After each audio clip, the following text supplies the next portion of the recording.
Hello everybody, it's Wednesday. Welcome back to the Abomination Vaults. I'm your GM for the night, Steve, and I'm joined by fellow D&D veterans Mike, Rick, Richard, and Nina as we take a journey to crit fumble our way through learning Pathfinder. Say hello, everyone. Hello, everybody. Hello, everybody. Thanks for joining us today. Yeah, for those of you who are new to the stream or to YouTube, welcome. For everyone else, welcome back. It's good to have you. And time for some quick announcements. We are close to our community goal of donated heroic coins. Yeah, cheer for our community. They are awesome. Last I checked, we were just over about 5,300 out of the 10,000 goal in donations. And I know all of you out there want to see our characters duking it out for the title of, Battle Royale champion. So make sure to help us reach that goal. We're just past the halfway mark of donations, and we're just under the halfway mark of time left. So there's a little bit more than halfway of the time to go. So pull yourselves away from donating hero points to all of our players and help us cross that finish line. I know you guys are super into donating. Don't do that. Yeah. And if you're not aware, if you're new to the stream, you earn heroic coins by watching our stream live on twitch.tv/DMSteve. All you gotta do is tune in, watch while you're logged in, and you can get coins to donate as well. It doesn't cost you anything, just supporting the stream by watching. Big shout out to our latest Amazon Prime subscriber, Robert Caitlin, with the new sub. Thanks a lot, you guys. Big thanks to Richard for gifting a bunch of subs to people in chat last week. That was amazing. We were able. Fire, Richard. Yeah, definitely. We were able to actually unlock new subscription. He got money. We were able to unlock new emotes for our subscribers, new slots. So instead of just the Nulara crit, which we do have, which I want to see you guys spamming. Let me see. Everyone spam in chat for me. We got new ones on the way, so we are in the process of getting those new emotes created, and they'll work their way to our channel, hopefully pretty soon. Yes. Yeah, that's always exciting to see your characters come to life in art, right? Yep. I mean, speaking of which, Nice. somebody out there, make some fan art. That'll be awesome. All right, moving on. Instead of a rules clarification this week, we actually have a rules comment of the week by, once again, David Sims. David Sims. Let's go, David Sims. That's right. He says, we are now sufficiently familiar with the system, and that's a quote. We are no longer learning Pathfinder. We are actually one of the more rules-accurate tables he's seen. All right. Oh my. Nice. That's awesome. More improvement. Yeah. Only go down from here. Oh, we're at the top of our game. Thanks for the props, David. Together, the team, we've come a long way together from our humble beginnings of trying to figure this whole thing out. So a lot of that is on you guys, coming so far. So thank you guys. And a big thank you to David Sims for correcting us on the rules we screwed up every week. Appreciate it. Thanks, David. We see you. Yes, we do. So, all right, guys, that concludes our announcements. Who is ready for some Pathfinder? I am right here. Roll this is. Very cool. All right, guys, let's jump into tonight's episode of the Abomination Vaults, Ruins of Gauntlight, episode 17. And roll the clip. The lumber town of Otari, with its storied past and a fair share of sinister secrets, has been fairly quiet in recent decades. Over the 400 years since its inception, the surrounding area has been the launching pad for many famous adventurers, and as a result, most of the ancient ruins have been fully explored, much of their mysteries already solved. But when the mysterious Gauntlight An eerie landlocked lighthouse begins to glow with a baleful light. The people of Otari suspect it's an ominous prelude to sinister events. The call goes out for a new band of heroes to save the day. Those heroes are Mukta, One's path in life may shift like the sands. You have to adapt or be buried. Halarmony Higgins, Can I play something for you?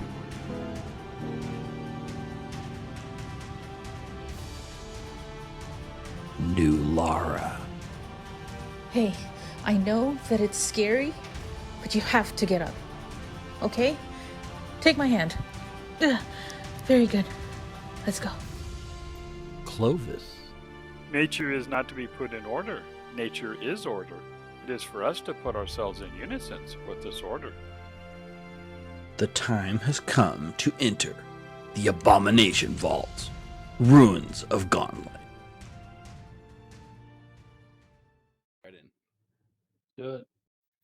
All right, guys, welcome back. That cinematic always gets me goosebumps going. It gets me my mood ready for this week's episode. So I hope you enjoyed it as much as I just did. Okay. Yeah, it was really good. Let me just adjust some of the audio things. So I did actually I did upgrade my Foundry this week, so we're on the new version, which is 8.7. So if there's anything behaving weird, let me know.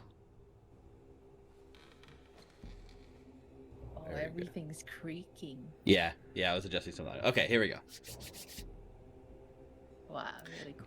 Deep beneath the growing blue glow of the Ruins of Gauntlight, we find our heroes cautiously treading upward towards the surface. Having encountered the Cult of the Canker, a mysterious group of ghouls living in the library beneath the ruins, the party is feeling exhausted and ready to head back to Otari. The camera switches to a far view from the end of a long hallway where previously they fought and defeated a Miststalker.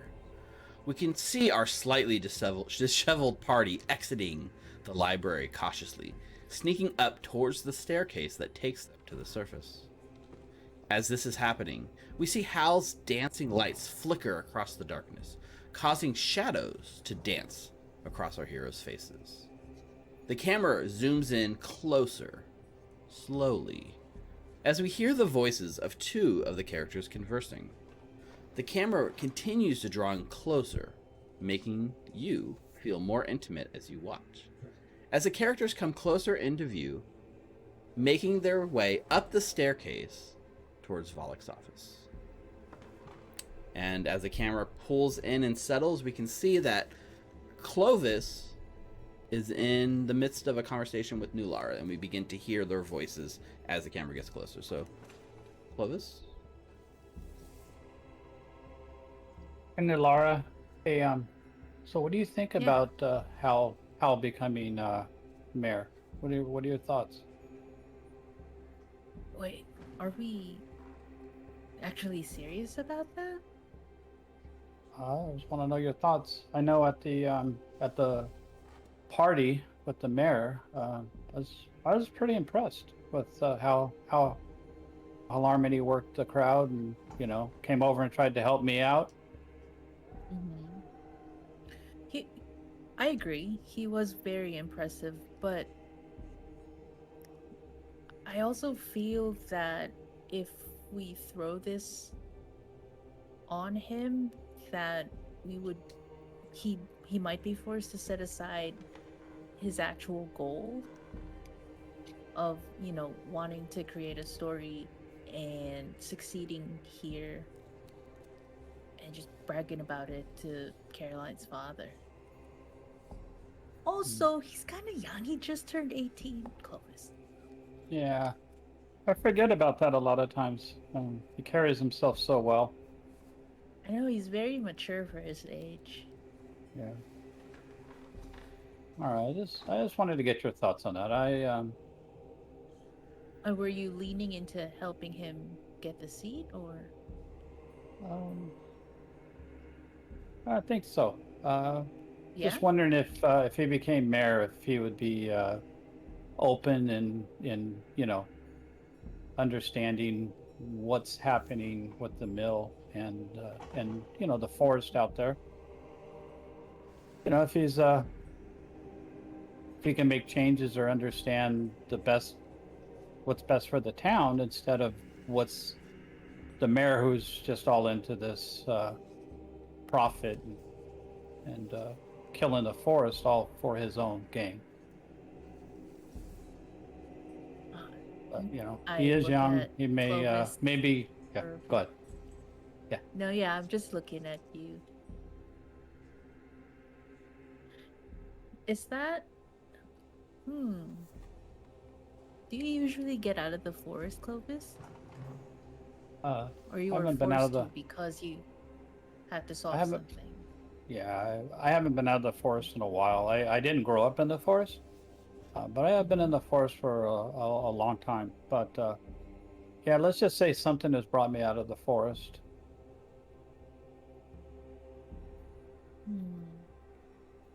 Well, I do. If there's anything that I can do to help with this problem, I think for us to make Hal the mayor, number one, we have to ask him first, like what his view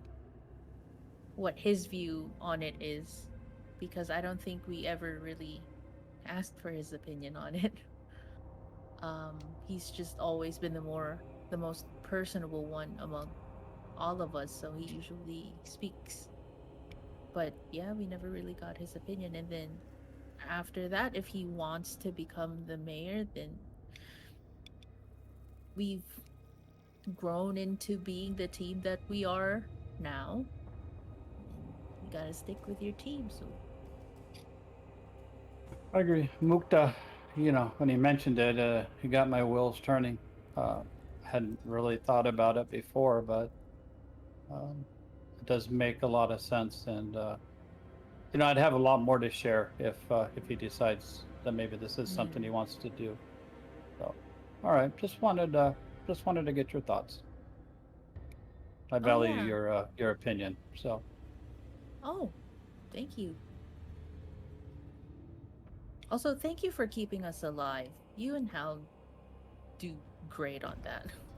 No, so do you. Especially Mukta. You've been giving him a lot of the good berries. You stepped in front of that guy and took some shots from me too, so I appreciate that. I think we're all having each other's backs. We're a pretty good team. Okay, so as you guys are kind of having this conversation, you're making your way up through Volek's sort of workshop. You see, coming through this room, you see Borbo's goblin body. It's still floating in this tank of water, and as the dancing lights float in, you can see, you've freed Borbo's soul, and it's passed into the afterlife. It's eerie to see what this goblin's body looked like, still well preserved, floating in a tank of some sort of liquid. And as you guys continue pushing up towards the surface, Mukta, can you do me a favor and just roll a flat check, a DC, just a D20? Sure, that's not anxiety-inducing at all. This is my flat check for oh my god already for a wander. See, it's okay, get it out of the way. The reason I had you roll is because I knew you had a higher chance at rolling low. Exactly. Yes. So this is my wandering monster check. So fantastic. Yeah. The worst one. So I'm gonna move you guys up towards the surface.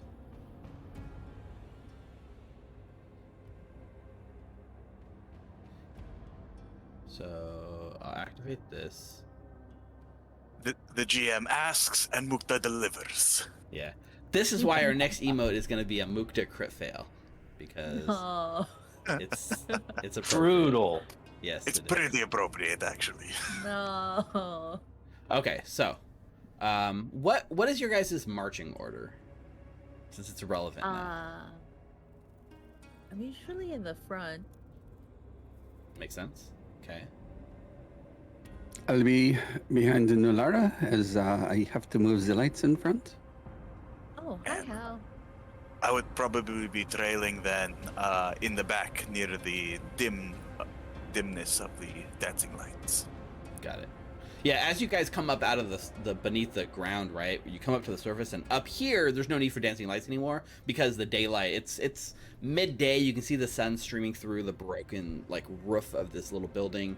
It's you probably felt on your body that it was much later, but it's got to be somewhere around midday.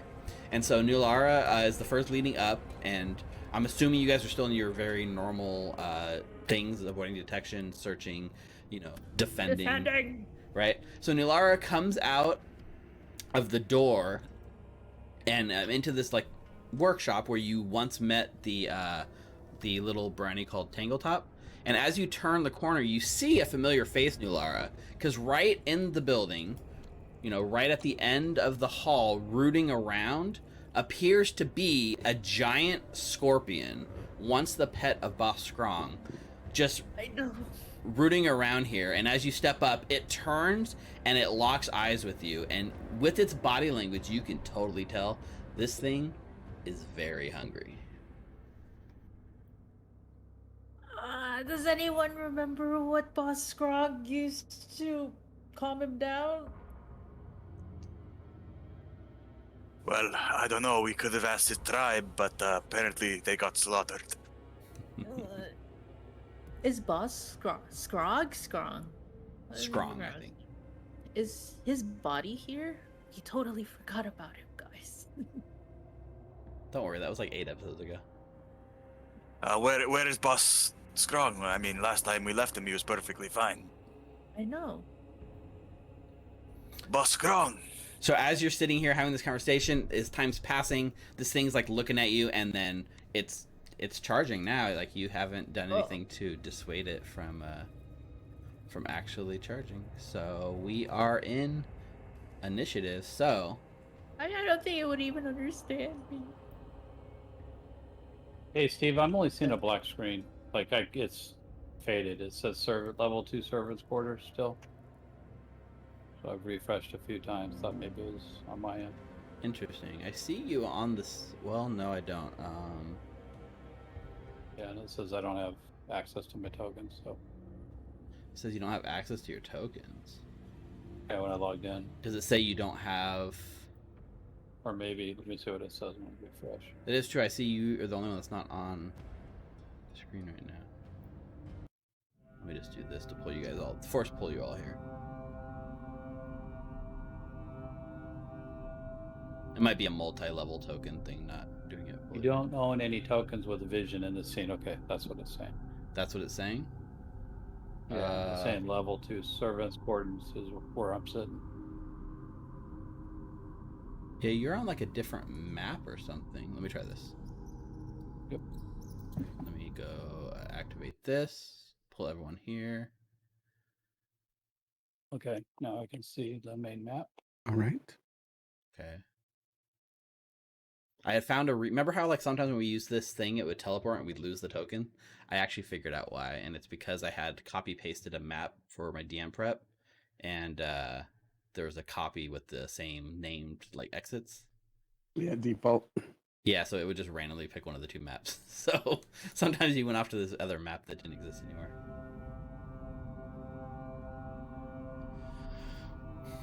Yay, I'm there.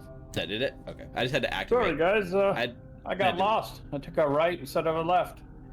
There's a scorpion right in front of us. Yeah, the Perhaps you should have stayed down there. Yeah. Is it a nice scorpion? Maybe it's our It friend. used to be.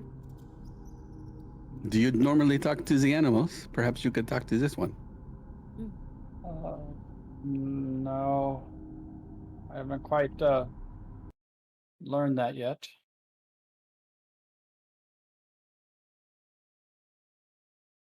Are we all out of Foundry?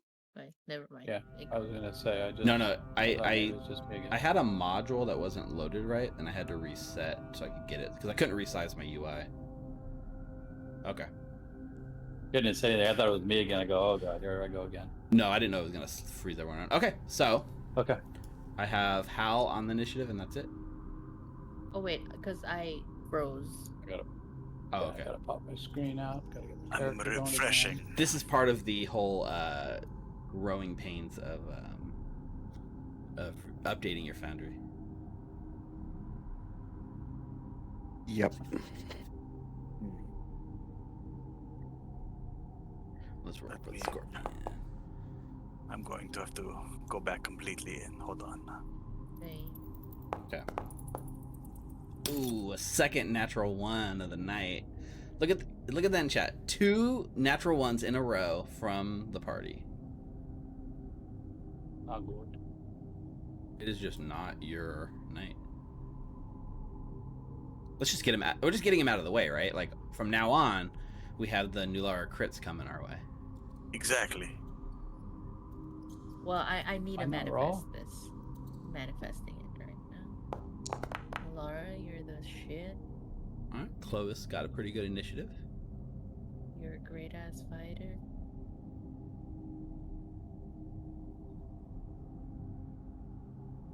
Sorry, I'm just. Where's the It's where's the not loading. scorpion at, guys? It's not loading for you or Richard. No, it's not. It's interesting. Oh, now it is. Okay. Oh, there we go. How? Where's the scorpion at? I don't see it. Well, it's What mine's still Nulara like at says- 99%. It was right around the corner over here, so it's either that way or that other way.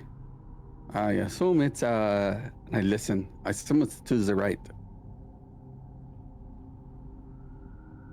Okay. There think we I'm go. back. Oh, You bring Mushi up also, Steve? He should be right on the same space as you.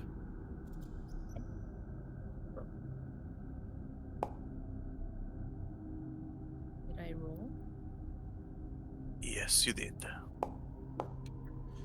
Yeah, I see. Oh, Whoa, what a roll. Okay. And say that's a 1. Yeah. Did that's mine okay. pop in it. out? Or... Perfect. What's that? Oh, never mind. Okay, so first round of combat. Mukta, as usual, even though you're hiding in the back, My you gosh. are the first to react to the threat. Springing in the action from the shadows, what would you like to do? I hear Nulara tell us that the scorpion is now charging towards her. I would like to stride out. I can go through. Can I go through allies? Yes, you can. All right.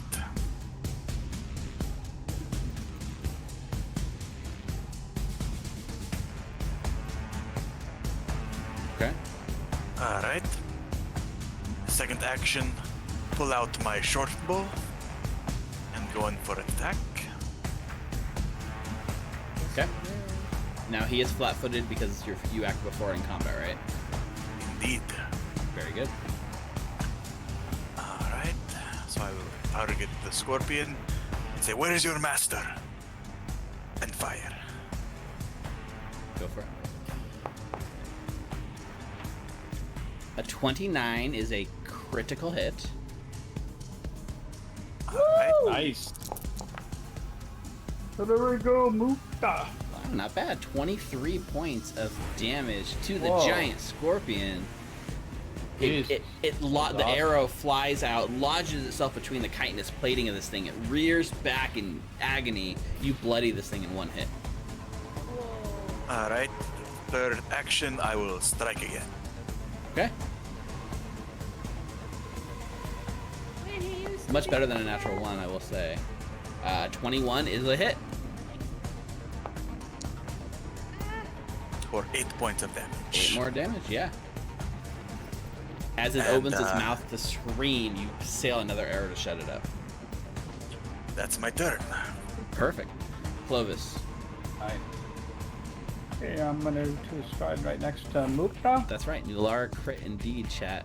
Very nice. Haha. Much better than Mukta fail.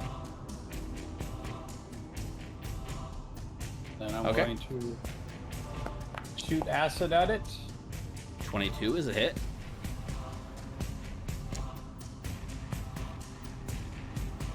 for 5 points of acid damage. It no resistance or anything, so it takes the full acid damage.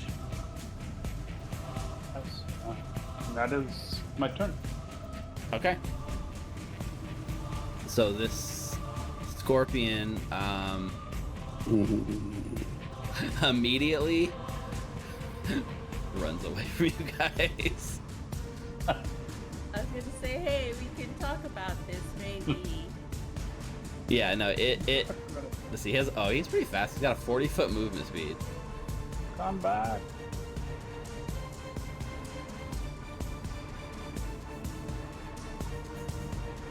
Okay, so it spends its turn doing 3 stride actions to run away from you guys as quick as it can.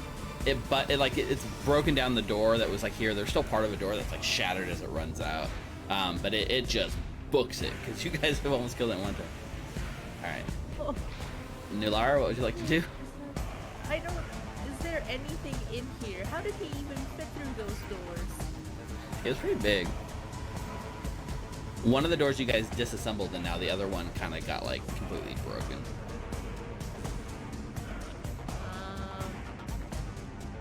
Can I do a seek action just to see what's in this area? I mean, yeah. What are you looking for? Also, you sound a little quiet on me. I don't know if you changed your mic or not. Like, how did he end up here? I mean, It's better. okay, yeah, make a seek action. We'll see if you can figure out, where he came from or what you noticed in the area related to the scorpion. Because wasn't he in a place that required a lot of effort from him and Boss Skrawng to like? He used to be locked away in like a little cage, like a room that was a cage. Yeah, I mean, a seek action is what you can see in the immediate area, not necessarily what he's not thinking about like how he get out, but like in the immediate area, you look around and you just look at his actions. It definitely looks like he was rummaging in here, and it looks like he's been in here a while, like maybe. Like looking for food? Yeah, I mean, he's definitely rummaging through, and the way he's gone through this room, it looks like he's looking for food, and the muddy footprints that lead in and out shows he's probably been in and out of here a lot in the last couple of hours. I look back to Clovis and Mukta. Guys, did you forget he actually helped us defeat the priests in that chapel before? He looked like he was going to eat you, Nulara. Yeah, I think that was before Mukta and I were with you guys.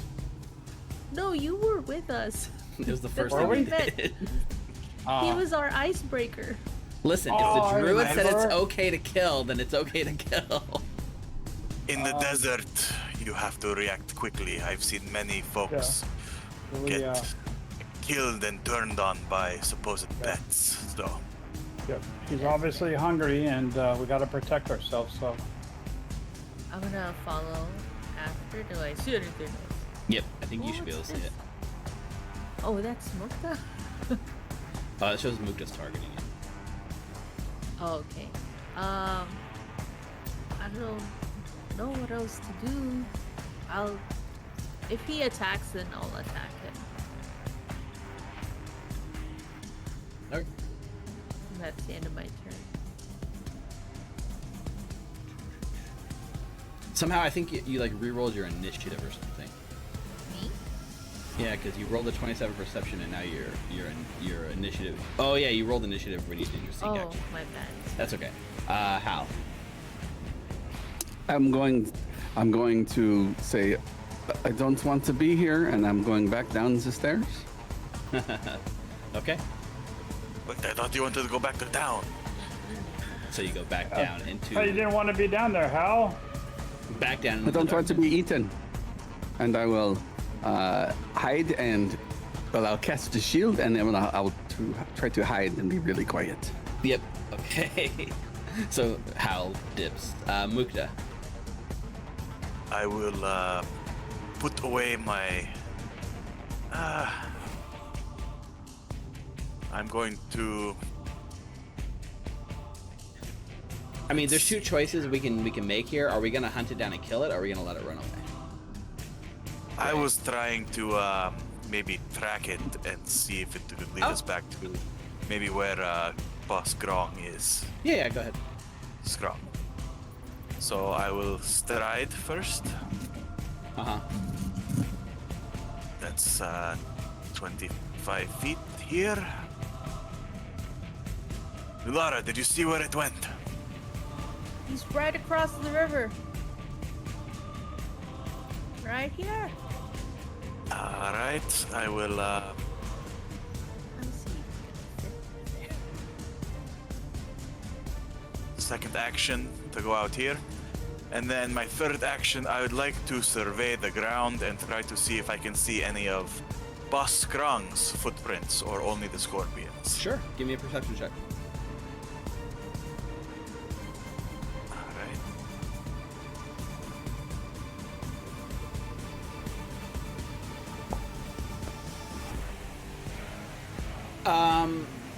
You look around, and for a moment, you see some tiny footprints that you think might actually belong to Boss Skrawng.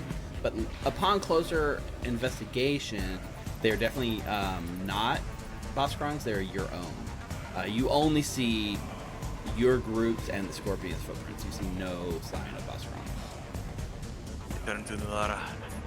I don't think Boss Skrwang was with him when he came in here. You think he's alright? I think so. But how did he get out? I'm not sure, but do you think we should follow? Let's sit tight. I think we should sit quietly first and see what it'll do. Alright, and that's all three of my actions, and that's my turn. Okay. Clovis? So Clovis will come out here to see what's happening. Where did it go, guys? Right there. You see it across the river, like fleeing at full speed. Can I see it? Should be right. How Should be far to away the- is it from me? Well, it's about 8 squares east of you. Oh, there it is. Perfect. Okay. Going the wrong way.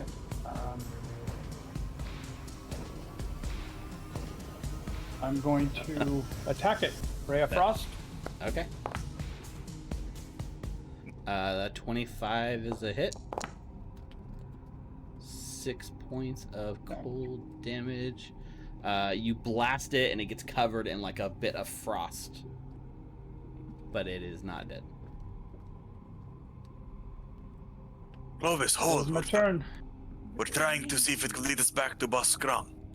Oh, sorry. Okay. We should have communicated uh, it. It's our bad. Yeah. Yeah. Well, maybe I'll keep running now that I hit it. 40 feet It of looks movement. like- There it goes. Back. 40 feet of movement, and then its third dash, it scuttles away around the edge of the building from your sight. And I think with this, it kind of like ends combat as a whole. You can track it. You've seen where it went, but like, it's gotten away from you guys. It's broken the line of sight for so. All right. Now Well, we're kind of Clovis back sticks his head into back in Exploration. the door. Oh, come on out! It's gone. It ran away. You can come out. Okay, I will come back to the top. And Yeah. if you can move me or drag me or do all that good stuff. Oh, I see. Did it Drag not you take you to the 50 right scene? away. Interesting. Let me know if that should bring your token back. There you go. Yeah. So I mean, Hello. yeah, from what it looks like, he's running out the edge of the map, kind of back towards, the eastern side of the camp. So, what would you guys like to do next? We're back to exploration mode, right? So, do we want to follow him? Do we want to head back to town? I would like to follow him because everything about this is a little weird.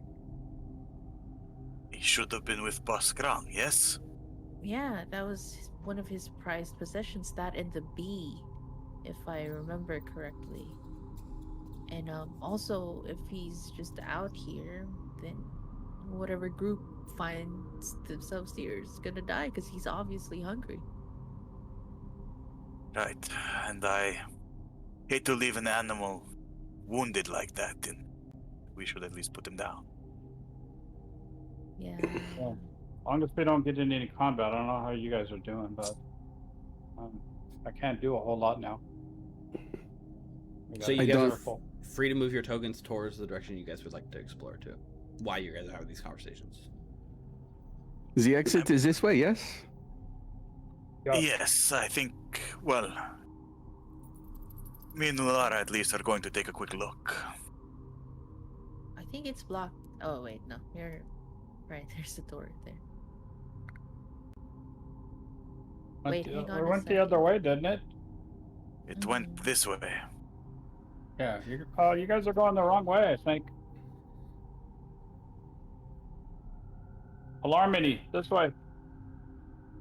Yeah, so you guys, Look. it's pretty easy to follow its footprints. You know they are leading that way around the building, and it is kind of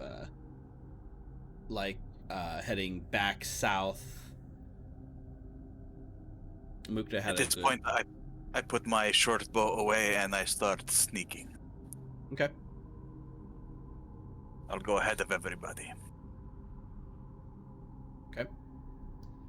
So go ahead and move up. Way up in the front, there's like a collapsed wall that leads into the castle or into the keep, and the footprints like definitely lead back towards this space, where Nulara and Hal have an immediate flashback to almost being eaten alive by maggots. It feels like so long ago, and you guys have come so far in just like a week's time. Mm. Feels so much stronger. I would Hey, like to Hal. sneak in here. Yeah. The footprints lead over this pile of rubble and head south. This way? Yep. Alright, I will wait here Can I and just, like- point Nulara and put my fingers over my lips. Okay. You want Uh, to head in first? Is this building, is the roof still intact, or is it kind of an open building? Pretty much it's mostly intact, but everywhere you see pile of rocks on the floor, it's because the ceiling has collapsed. So there's tons of daylight streaming in. There's tons of debris and coverage in this room. Would I be able to climb up on top of the roof to see down? Yeah. If you can make the athletics check. That's the question, is it? Alright. Oh yeah, no You problem. can do it! Easily up the side of this. It's actually not that hard to climb with the rubble and the like cracks and stuff. So you just go right up scurry, and you are on the roof of this building. Alright. I can't put my token there, but Yeah, that's kind of weird, right? You can't really put your token there, but on the wall, yeah. yeah. So, if you're on the wall, I don't even think you'll be able to see very much because it blocks your vision. No, I can't. Maybe on the other side? Yeah. I mean, in this room, you kind of crawl up and you can see the center of this room is hugely collapsed. And as you peek in safely from the ceiling, you see what your token sees now, which is an empty room and a large pit that's like filled in with like debris and rock and stuff like that. And you can see that the door is like broken on the hinges on this side. So you're pretty sure the scorpion came through here and through those doors to the south. Ah. Alright.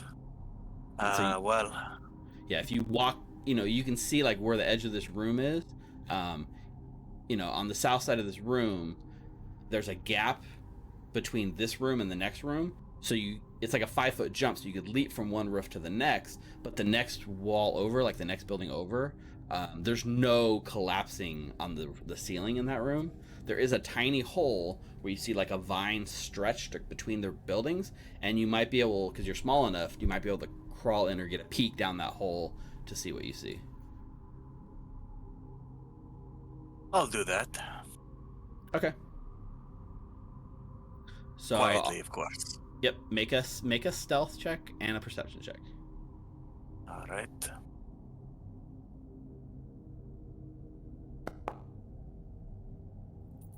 Oh,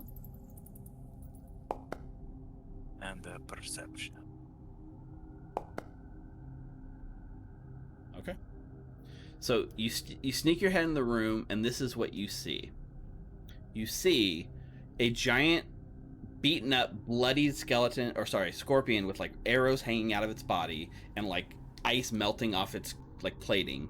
You see the dead body of Boss Skrawng lying there, like cut open with his stomach and bowels like exposed, just lying on the floor. And like right next to it, kind of like with its little like rubbing its hands, standing over the corpse of Boss Skrawng is like a giant fly.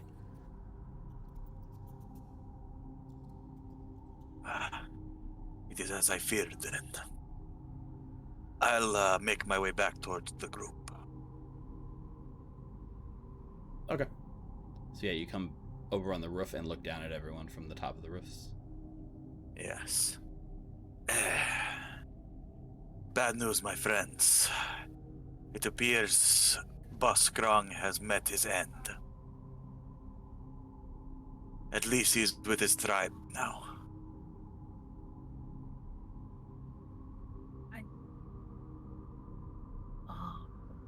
He seemed to be okay. He seemed well defended with that scorpion and the bee or wasp that he was with.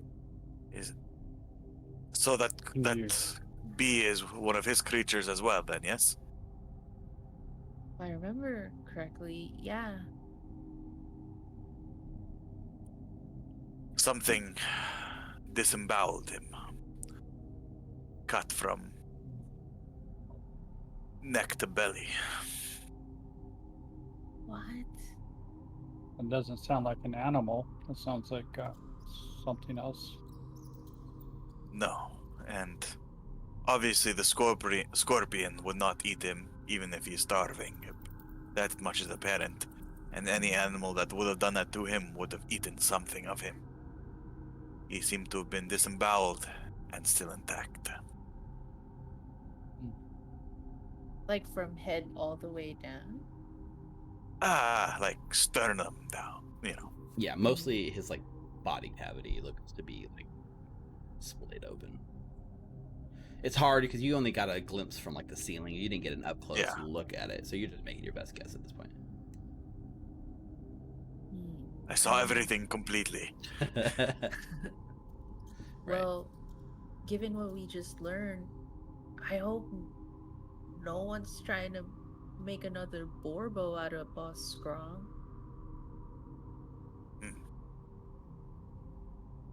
Should we go in there and investigate and see maybe what we can find, or should we just out of here and get back to town?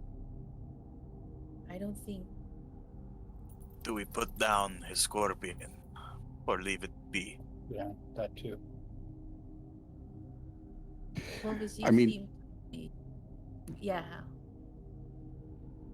The scorpion will be coming around looking for things. I can maybe heal you once or twice, but that is about it. I can't do any more. I can't play no more music. Well, it won't be as inspiring as normal, but I can still play something for you. I want to go take baths. Well, I think it's a little bit on death's door, so I'm not too good with animals. Clovis, if you think it would show it more mercy to kill him. It would definitely show it more mercy. It's suffering right now, and if he lost his master, then...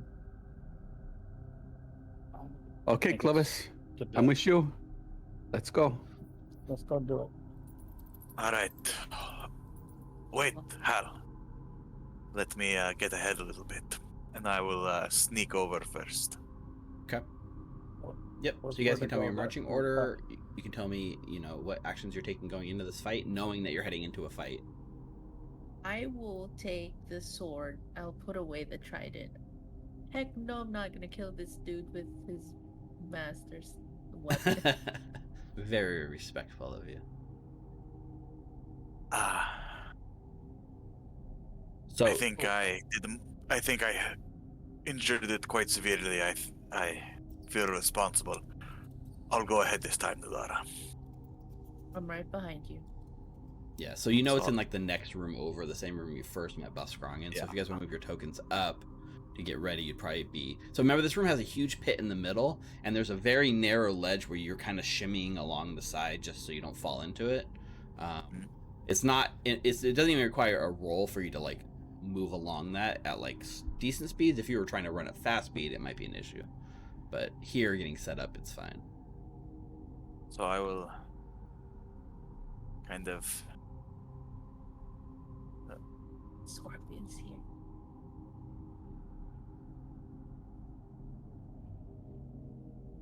maybe try. Yeah, these Sneak doors here over. are actually like They're these doors are closed or open? busted open. Yeah, busted open. They've rotten away, and the Alright. scorpion coming through, and you guys coming through have busted them enough so that there's no like door anymore. So you're basically setting up from here. All right. So So Clovis, you climb down into the bottom of the pit. I do. Okay. So the pit is about 10 feet or so deep, maybe like 8 to 10 feet. So like, you know, going down is easy, and then getting out is going to be the hard part for you. It'll require like an actual like athletic check to climb, and you're so below it that you can't even see like over the edge, right? You can see like Nulara and Mukta right now, but not into the other room. Nulara, you mind taking a step over one way so I can get a clear sight? Yeah, sorry. And how you're setting up over there. All right. Perfect. That is correct. Then I we're have doing cat this. also. I can jump 10 feet with no damage anyways. Spoilers. Okay, so if you guys are in this situation, if you'd like to start with stealth as your sort of your initiative roll, you can. If you prefer to use perception, this is acceptable as well. But you know, if it's higher, this would be a chance to do it. And I will roll for all of the NPCs. All? Well, there's the scorpion and the fly. I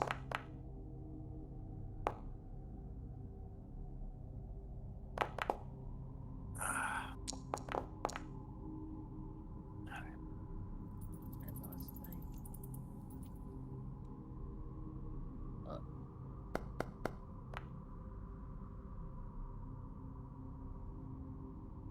Is yours lagging, Nina? No, I just couldn't find it. Oh, okay. Did it pop Screen up? keeps just going black. Interesting.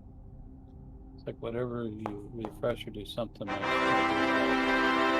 a natural 20. Crits in chat. That's a Crits natural in 20. the chat. It is initiative, unfortunately, but we take this. Oh, wait. Still counts. Still counts. Still lower than Clovis, somehow. And the giant fly. Okay, so let me see.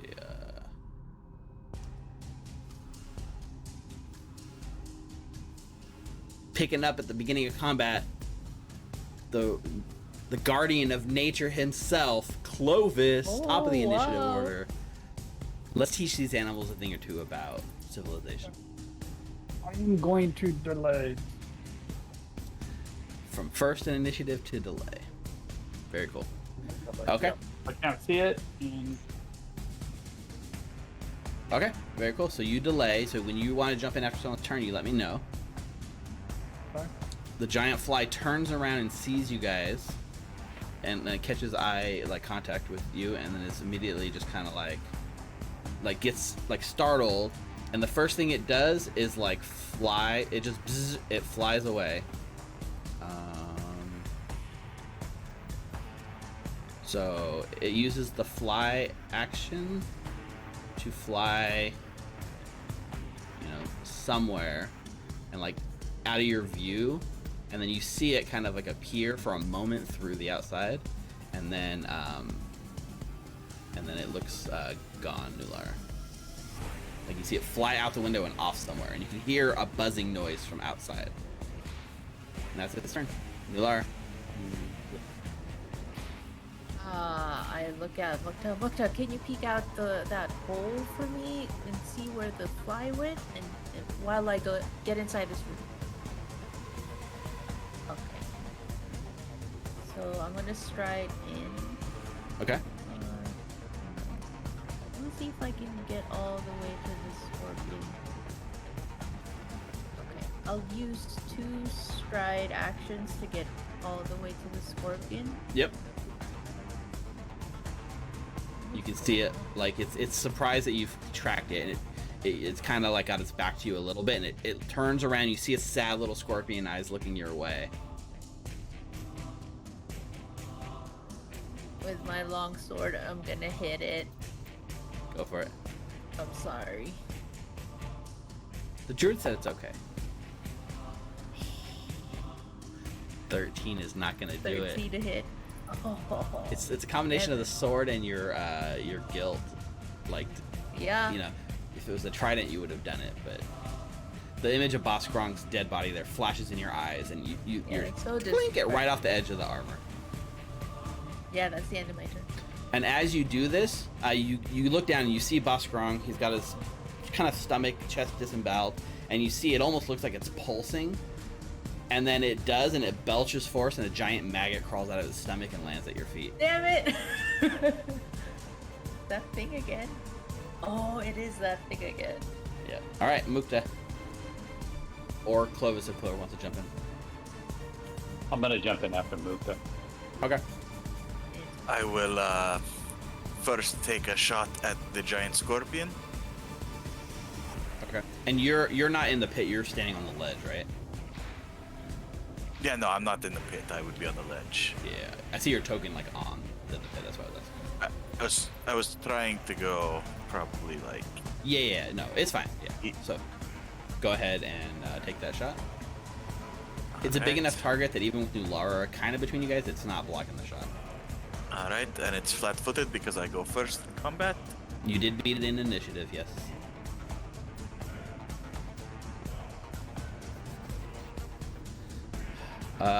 Because it's flat-footed, that is a crit. All right. That's right. Crits in the chat. Oof. Another crit. We got both ends of the spectrum here. Okay, that's so one shot puts down the beast and finishes it off. Your arrow is merciful. The scorpion sinks like a rock to the ground and is no longer moving. All right, and then the second action, I go here. Mm-hmm. Third action, I will shoot this creepy little worm maggot that just popped out of Yep. my friend's body. And it hasn't acted in initiative yet because it rolled pretty low, so you are good to go. Let's go. Ho ho! Natural 20. What? There it is. 2 crits in a row. So natural 20. Mr. Crit. All right, drop the That's damage. what you get for talking shit about him rolling ones. Jeez. I like it. Yeah. I Yeah. want you to roll crits. No, piss him off. Wow, that's Get it out of the terrible way. damage. That's embarrassing. Terrible damage. 2 ones and a 2 on a D10. That's Oh. I want 2 ones on the 6s. Oh man. Okay, so it's all right. It's still hit. That's the point. So it still does 6 points of damage. It hurts it. It's a critical flesh wound somehow. yes. So And yeah. that's my turn. Okay. So now, Clovis, you said you wanted to go after Mukta, right? Dude. So I'm gonna come one. Right next to him. And I am. Clovis is gonna put some acid at him. You want to do the acid splash on the maggot? Yep. Okay, an 11 is a miss. Is that maggot? And then the acid like splashes off, it like sizzles the ground around it, splashes up and like gets Nulara in the face a little bit. But luckily your shot was wide enough that it did not hurt her. Alright, Nulara. And It's alright. Oh, but wait, you started in the pit, right? So to climb out of the pit, that's gonna take a climb check. Right? You said you I was in the pit? Yeah. Yeah, Okay. you're at the bottom of the pit, right? Okay. That's why I was asking you before the fight. You said, "Yeah, I want to be at the bottom." Oh, of I the pit. misunderstood. I thought you meant getting out of this when we leave. So my mistake. Right. Okay. So. So if you didn't want to be at the bottom of the pit, you didn't have to be. That's just because you put yourself there. Oh, okay. I misunderstood. I thought. Never mind. Yeah. So no, I didn't. Okay, so you're just standing on the ledge, just like everyone else. So it'd be Yep. one action to move in, and then the attack. That's fine. Yes. Yeah. So Perfect. that's my turn. So. Okay. Turn. How? You know how this is familiar ground for you. You and your sling. Oh yeah. It's hallowed ground. I want to. I don't know what is going on. I will move forward a little bit. Uh-huh.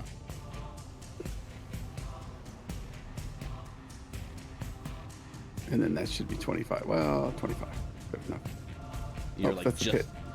There's a little bit of ground there, so you can balance just on the edge of the pit on that square. if you want. And he will look around, and after they hear Mukta shouting out that he killed this scorpion, Hal will cast a spell to make sure that he does not get hit. And he will cast for the first time, and he strums his lute, and you guys turn around, and there are 4 Hals behind you.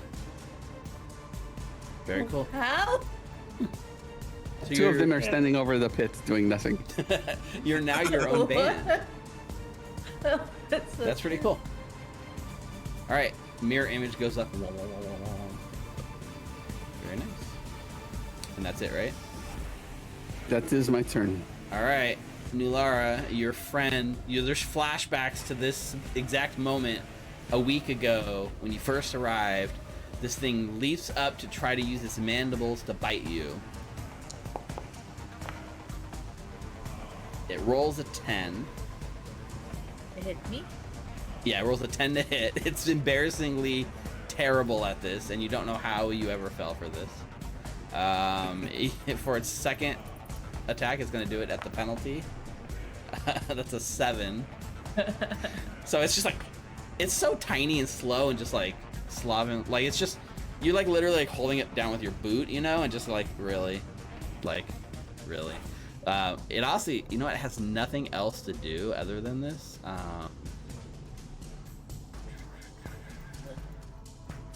Oh, I should have done that last turn, but it's too late. Okay.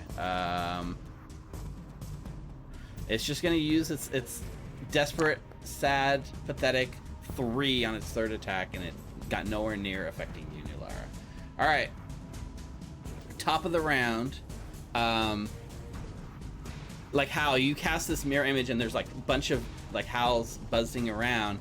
Except for it's not the howl that's buzzing. You hear in your ear a giant fly flies into the window right above your head, and like it's big, right? It's a medium-sized creature, so it's fairly large fly. It comes through this little window and begins buzzing around your head, and it doesn't know which howl to pick, but it just targets you with a mandible attack. So here comes its mandible strike. That is a 22 to hit. That will hit me. So but I get to roll. You do get to roll. So it's a D. So 1 in you just 4 roll a chance on the D4. D4. Yep. If you roll a 1 on the D4, it hits you. Otherwise, it pops a mirror image. Correct. Oh. Perfect. Yes. It bites down and pops one of the howls. Let's go on a house. That made it upset because it's confused why it didn't get, you know, any sort of delicious meal out of that. So it's going to, I guess it has to use its last action to fly just to stay hovering. So it just stays right above your head, Hal. Help!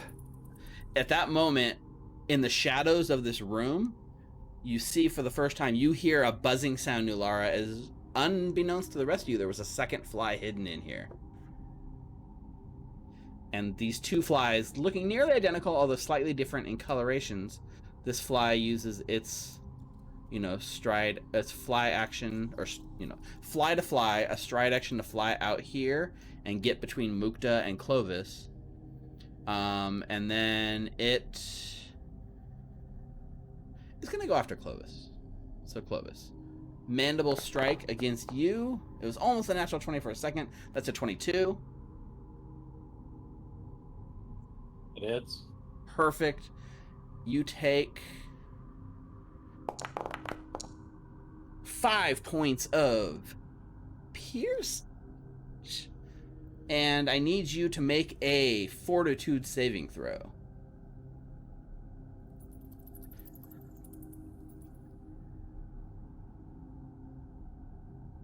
problems right now. So 21, no problem. All right, and that's the end of the fly's turn. Nulara. Okay, so Nulara's thinking how mad. Nulara's a little mad at herself because she forced Clovis. She feels like she forced Clovis and Hal here, and then they both wanted to go back to town. So she's gonna try and finish this maggot off as fast as she can. So, with my longsword, I'm gonna power attack this maggot. Go for it. This is the straight edge giant maggot, by the way. What? It was on the 2. I'm a hero point this bitch. Before you spend your hero point, let me just tell you, a 13 hits. Okay, cool. Alright, power attack. It's just a non-dexterous, non-armored lump of flesh. It's a maggot. It's a maggot. It's a big maggot, but it's still a maggot. It's actually easier to hit because it's a bigger maggot.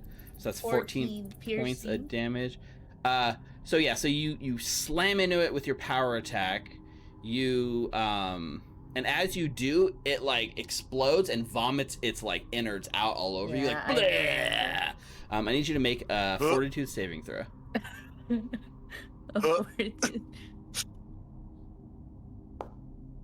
That would be 27. You've been here before, Nulara. You're expecting it. You're ready for it. You are unaffected by this regurgitation effect, and the maggot is dead. Okay, Mukta's a little bit affected by it.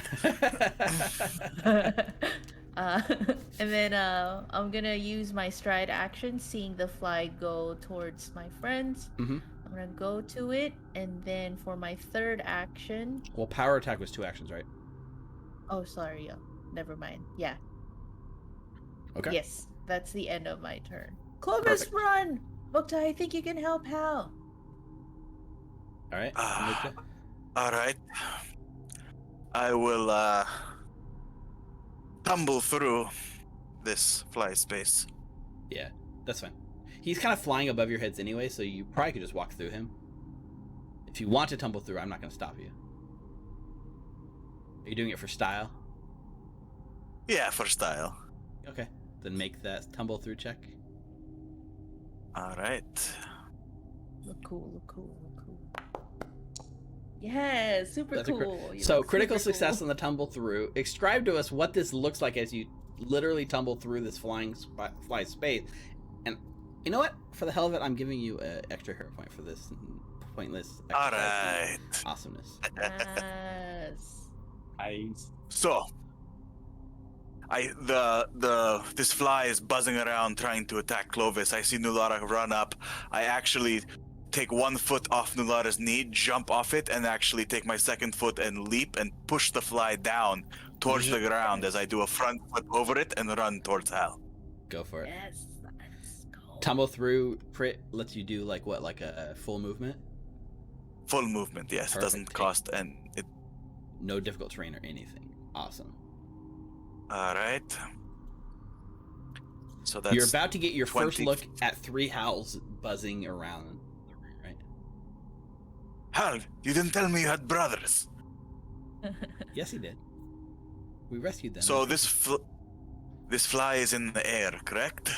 Yes, it's kind of like right over Hal's head, basically. That means I won't be able to get flanking on it then, I suppose. Not with as this there, pit no. is in the yes. I'm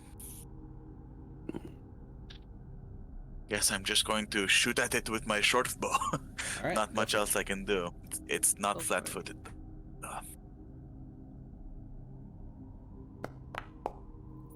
18's a hit. I thought it was gonna be a 20.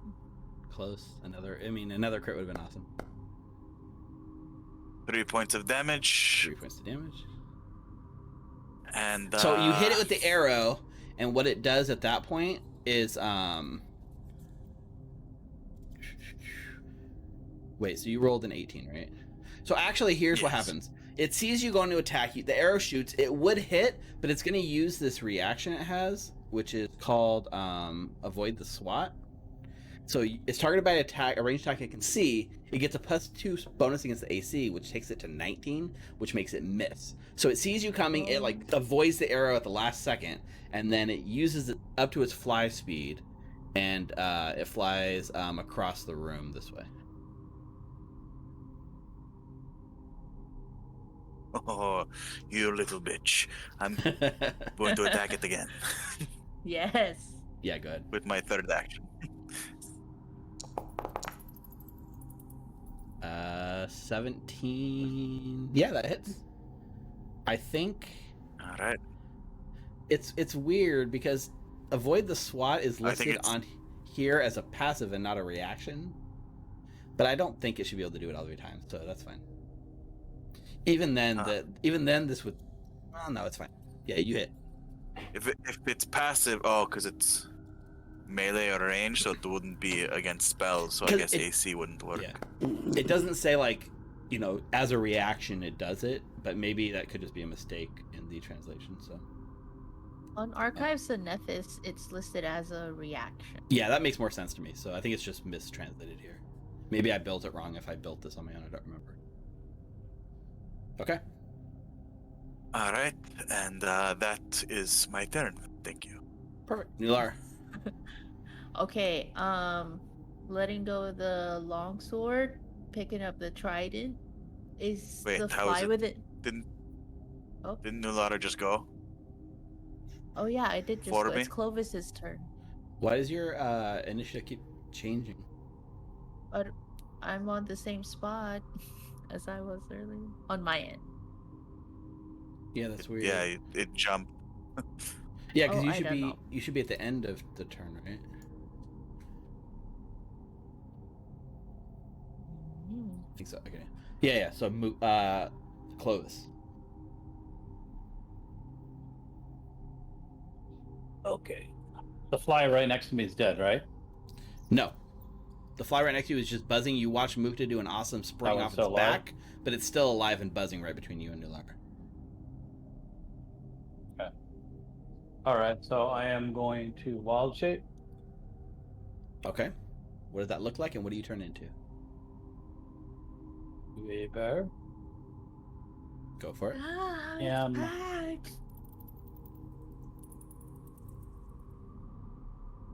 Myself.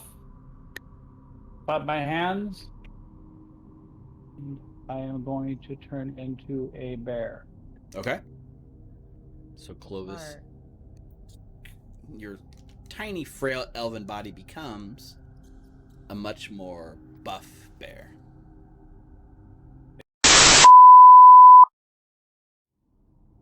So thanks for everyone in chat for hanging out for a second. We had some technical issues, and my whole computer decided it was going to restart right now. We're just going to roll right into our break instead of trying to work through all this. So we'll be back in 10 minutes. Don't go anywhere. See you guys back in just a minute.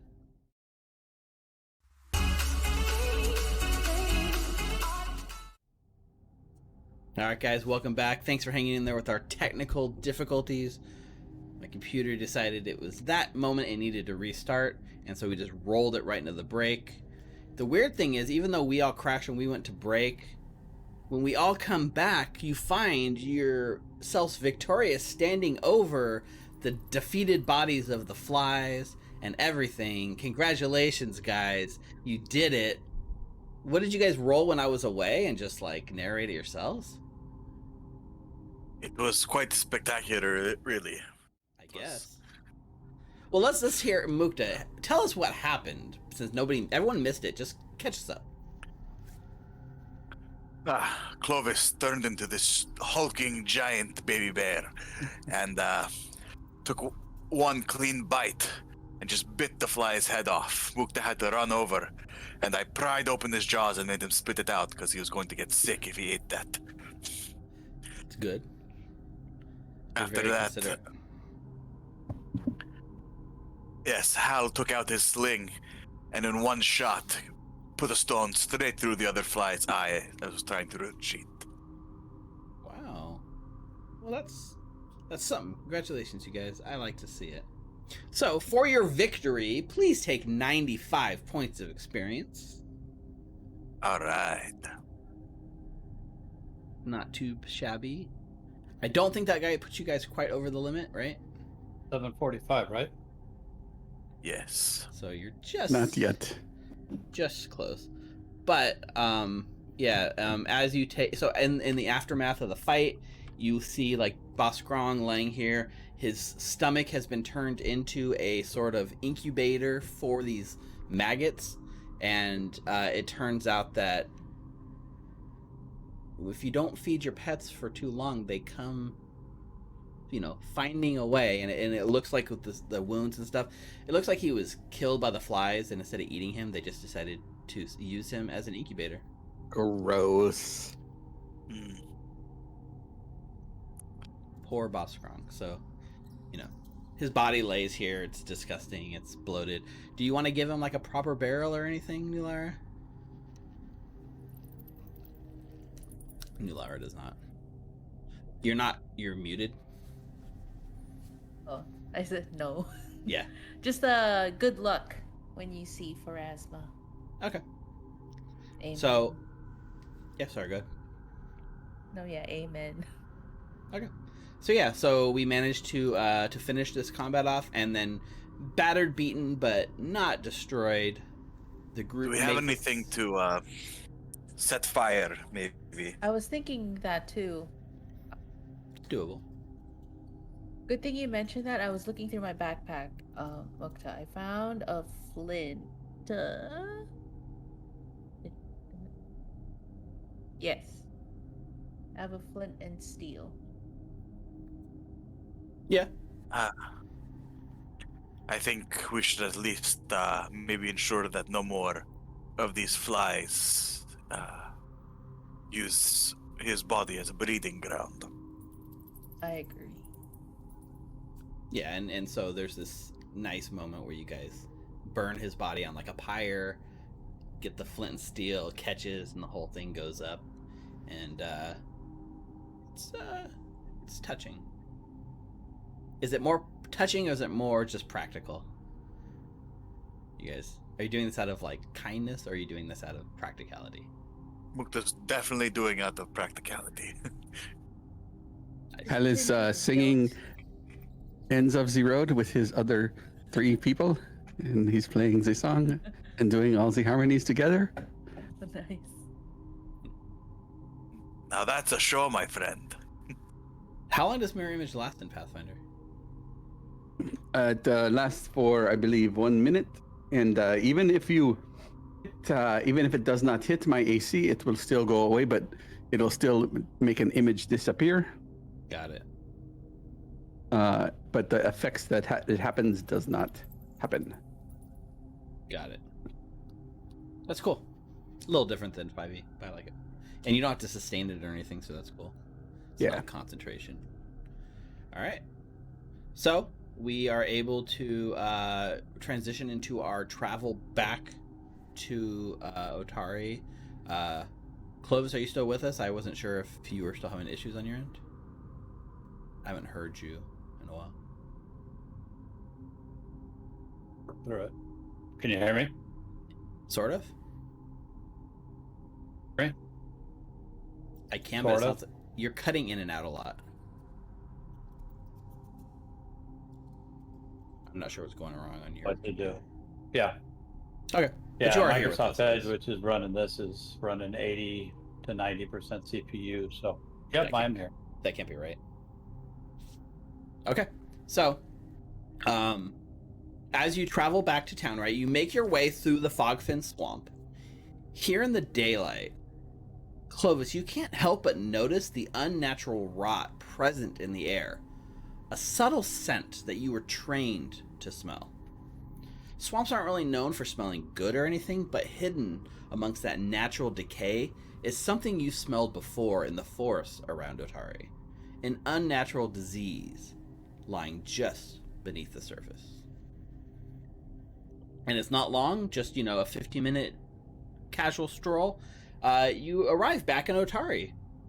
And as you kind of arrive at the town, it's back alive with the mill grinding trees and the loud sounds of the saws echoing out over the town. You can hear the sawing even before your eyes can see the mill. It's just that persistent noise that Otari is known for. And as you finally arrive within eyeshot, you can see the hustle and bustle of business continuing, business as usual.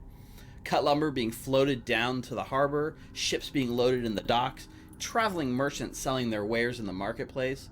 And as you pass people, you get smiles and waves. Children point excitedly as you pass, eager to get a look at the new Rose Guard. You see that posters have gone up everywhere. And one of you walks up and looks, and there's a big poster kind of in one of the prominent roads, and it says, "Choose safety, choose prosperity, choose Menhems." And there's a caricature of Osif smiling with a shining grin on his face. Proudly drawn on his hip is the cooperative blade. And as you arrive, back here in Otari, you guys are given the rest of the day downtime. So you guys have about 8 hours of downtime to accomplish whatever it is you guys would like to do here. We have... I'm trying to, there were some things I know, some of you guys might have some of you guys might want to plant seeds about how becoming mayor, and if you want to get into that, I can tell you how that system's going to work. Some of you might do crafting. I think you guys have a bunch of research that you have pulled up that you haven't really had time to look over yet. So, oh, and of course, I guess I can't, number one thing, right? Drop off your 8 bulk worth of book and get paid. Mm-hmm. Exactly. Mainly, Mukta just doesn't want to be carrying any of these books around anymore. Well, it's heavy, right? So, here's the way it works. You can go to Morlibint. You can any of these books that you have, you can drop onto his thing, and you can add 5 gold to your inventory for every bulk that you give him. All right.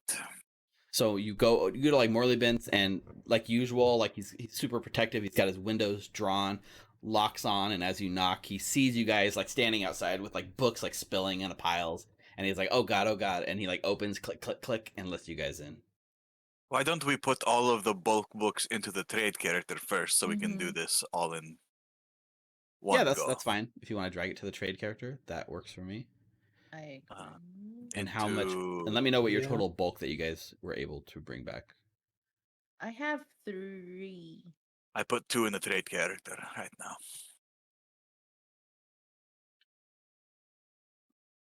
Let's see, what is the goal here? I put 3. Yeah, you tell me what your total amount of bulk you guys are able to deliver, and I'll let you guys know sort of how close you are to completing the quest. And so as you guys are doing this, there's there's a familiar face that kind of comes up the street, and you're standing outside Morlibint just holding the book, and you're about to go in, and one of you notices Brelda Vankervale. So she is actually the owner of the Rowdy Rockfish, right? She's the dwarven woman. She brought you guys into her house. She made friends with you guys. She gave you free lodging. And then you ditched her to go stay at Crook's Nook for a couple of nights. So she hasn't seen you guys in a while. And she's just like, oh dear, hi.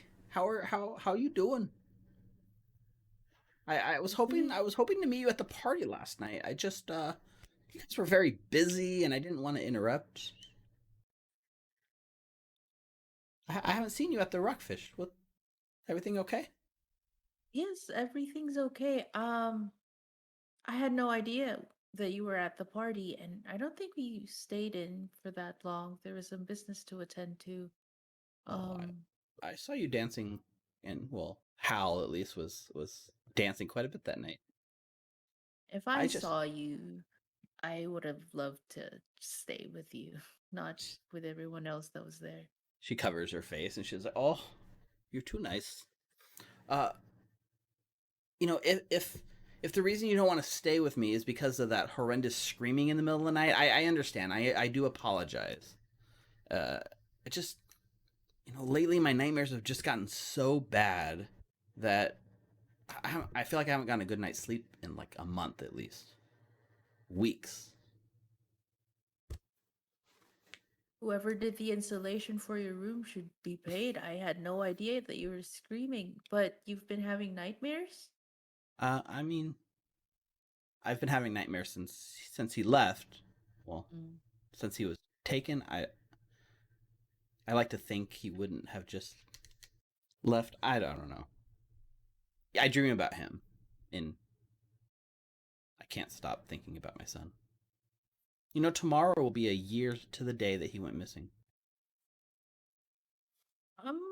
sorry to ask this and have you rehash it again. We can go back to the Rowdy Rockfish if you want to talk about it privately. But I believe you talked about your son more to our friend Aurelia, and she never really had the chance to impart that information with us. Um, did your son perchance get lost while he was near or at the lighthouse? Well, I mean, Lazda, he'd like to go for morning walks. You know, sun. If he was easy up before the sun, and yeah, occasionally he'd go on a walk towards the lighthouse. With no prior purpose, no intention, he just wanted to walk. Just wanted a cup of coffee and a stroll, as he called it. Nothing was inviting him. No call that he needed to attend to. No. I mean, some people said they saw a hooded figure, but there were, you know, the captain of the guard said it was nothing. You hear Mukta kind of clear his throat loudly at that and frown. Well, I mean, if you want to come by tonight and talk more, I see you're busy with your books and Morlibint's like trying to shuffle you in, like at the moment. She's like, I won't take up too much more of your time. And then she kind of like shuffles off. And then she's like, oh, you know, actually Aurelia was looking for you. If you have time, maybe stop by. Yeah, of course. Your room, you still got the key, right? Right here. All right. Goodbye. And then she like shuffles off. See you. So how much bulk of book did you guys end up finding? Let's see. Did Everyone dump it? I believe we have 7 bulk worth. Yeah, I see 7 bulk worth. Okay.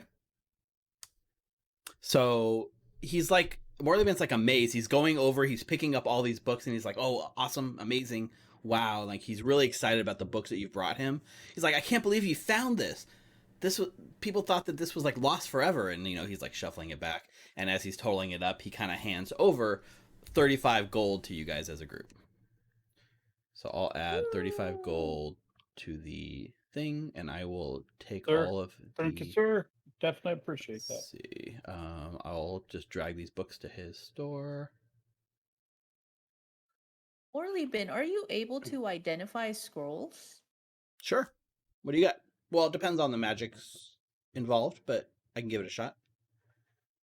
Here, there's an unusual scroll. He also tells you are slightly more than halfway through the amount of books that he would consider your, you know, transaction complete or whatever. Like, he'll pay you for as many books as you can find, but in order to be like complete and to earn his like respect and to finish this side quest, you need to bring him a total of 12 bulk worth of books. So you're 7 out of 12 bulk. Okay. Yeah, here. What scroll do you have? Oh, the scroll that's on the trade character? Unusual. Yeah, that says unusual scroll. Yeah, so let me see the spell real quick. Let's see. Let's see some quick. What's...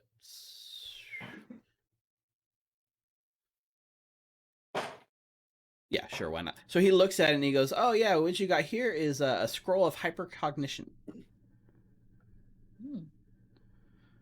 So it's really smart. It's a spell. I don't, honestly, personally, I don't actually know what hypercognition as a spell does. Gesundheit. So let's put it in chat. Let's see.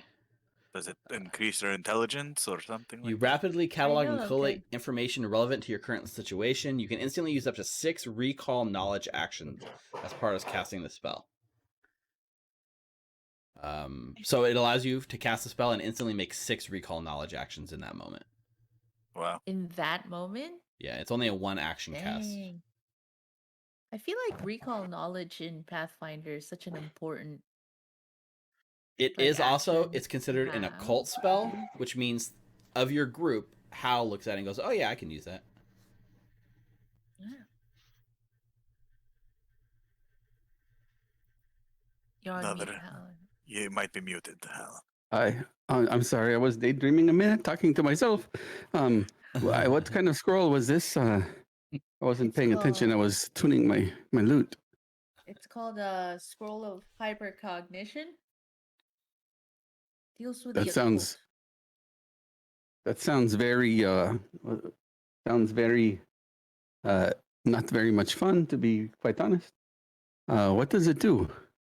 Apparently in a third of 6 seconds, you can do 6 actions, 6 types of recall knowledges, in just 2 seconds. You can think of things very quickly in a short amount of Yeah. time.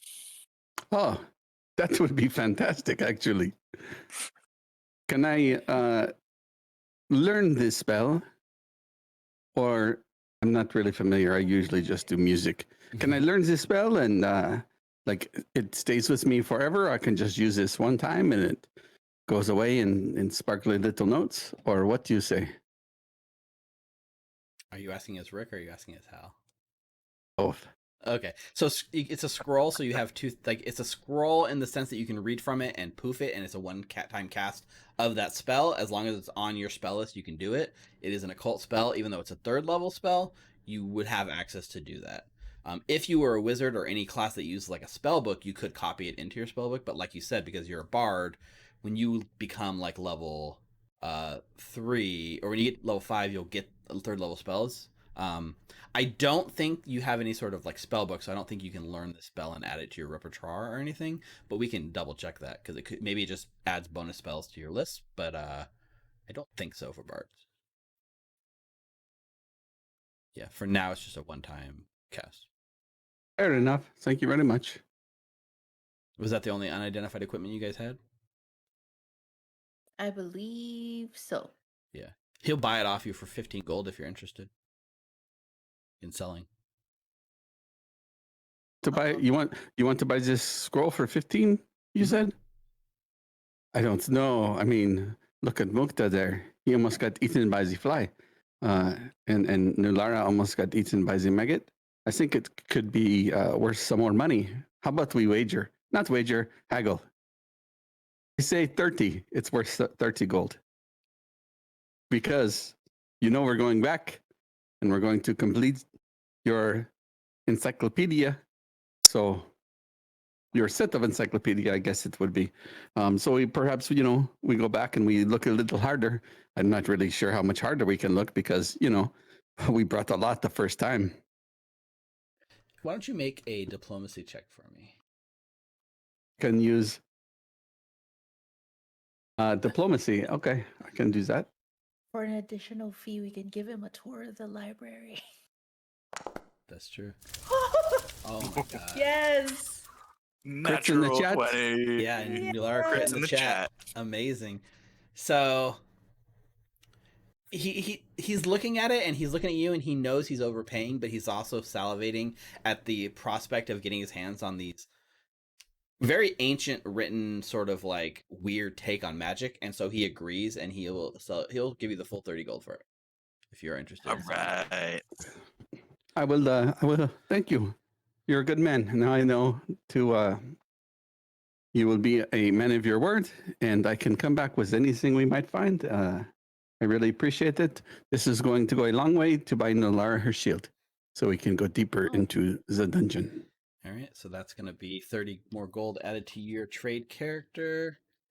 You guys are rocking 157 party gold plus whatever you have on yourselves. You also have more like treasure you can unload if you guys want to do that. I don't want to like RP necessarily do like every bit of like selling and having, but if there's anything you guys want to buy, you can. If there's anything you want to sell, like now's the time. But why not? But why not? Oh, you mean so you can roll natural 20s on every interaction? We could do that. We could do I that. say he can haggle. Yeah.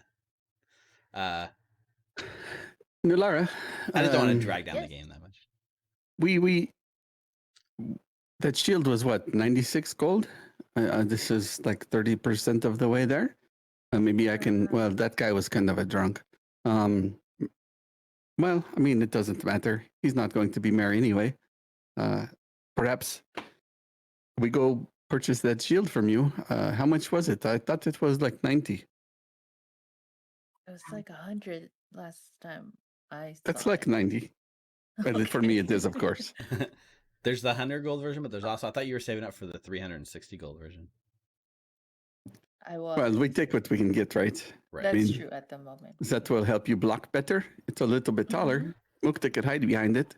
Actually, you could hold it out front and he could sneak behind it and surprise the people with his daggers.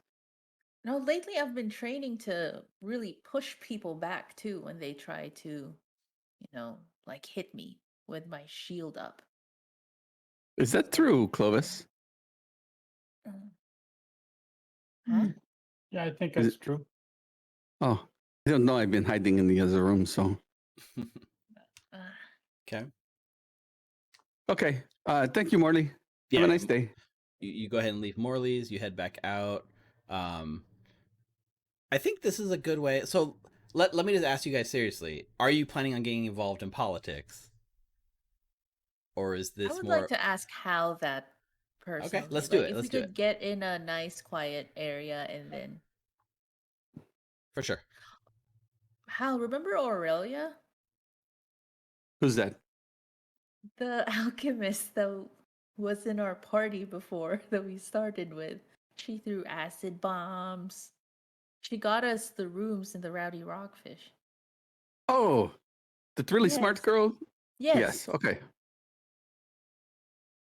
The, I do. like the really intimidating but kind of attractive lady. But she's looking for us. Apparently she wanted to tell us something.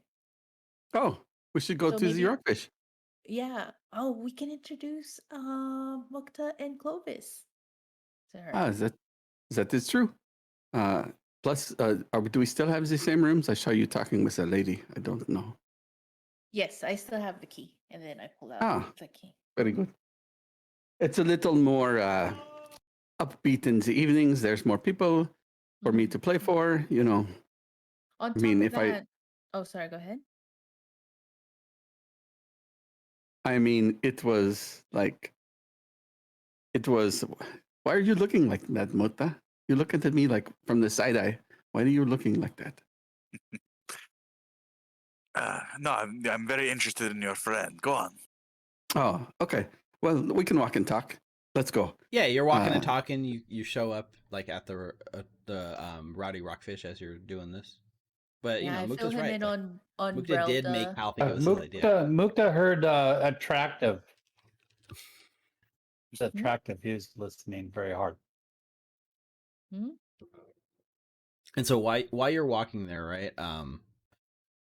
You show up at the Rowdy Rockfish, and the first thing that Aurelia does is see you guys, comes out of the back with like sweat, like a dirty like wash rag like in her hand, and she's like, "Guys, where have you been? I haven't seen you guys. It feels like a week. It feels like months, honestly." It does. We've been in the. When I point to Mukta at his friend's place, we rescued his girlfriend and my brother, and we went to back to the lighthouse. So we've been up and down, Right. Well, that's kind of what I had to talk to you about. Like, my mind's going like a million miles a second. So you remember when we were there and we found this formula and it was some kind of elixir, and we were kind of like, "Oh, what's this thing?" Mm-hmm. Yeah. I figured it out. I broke the code.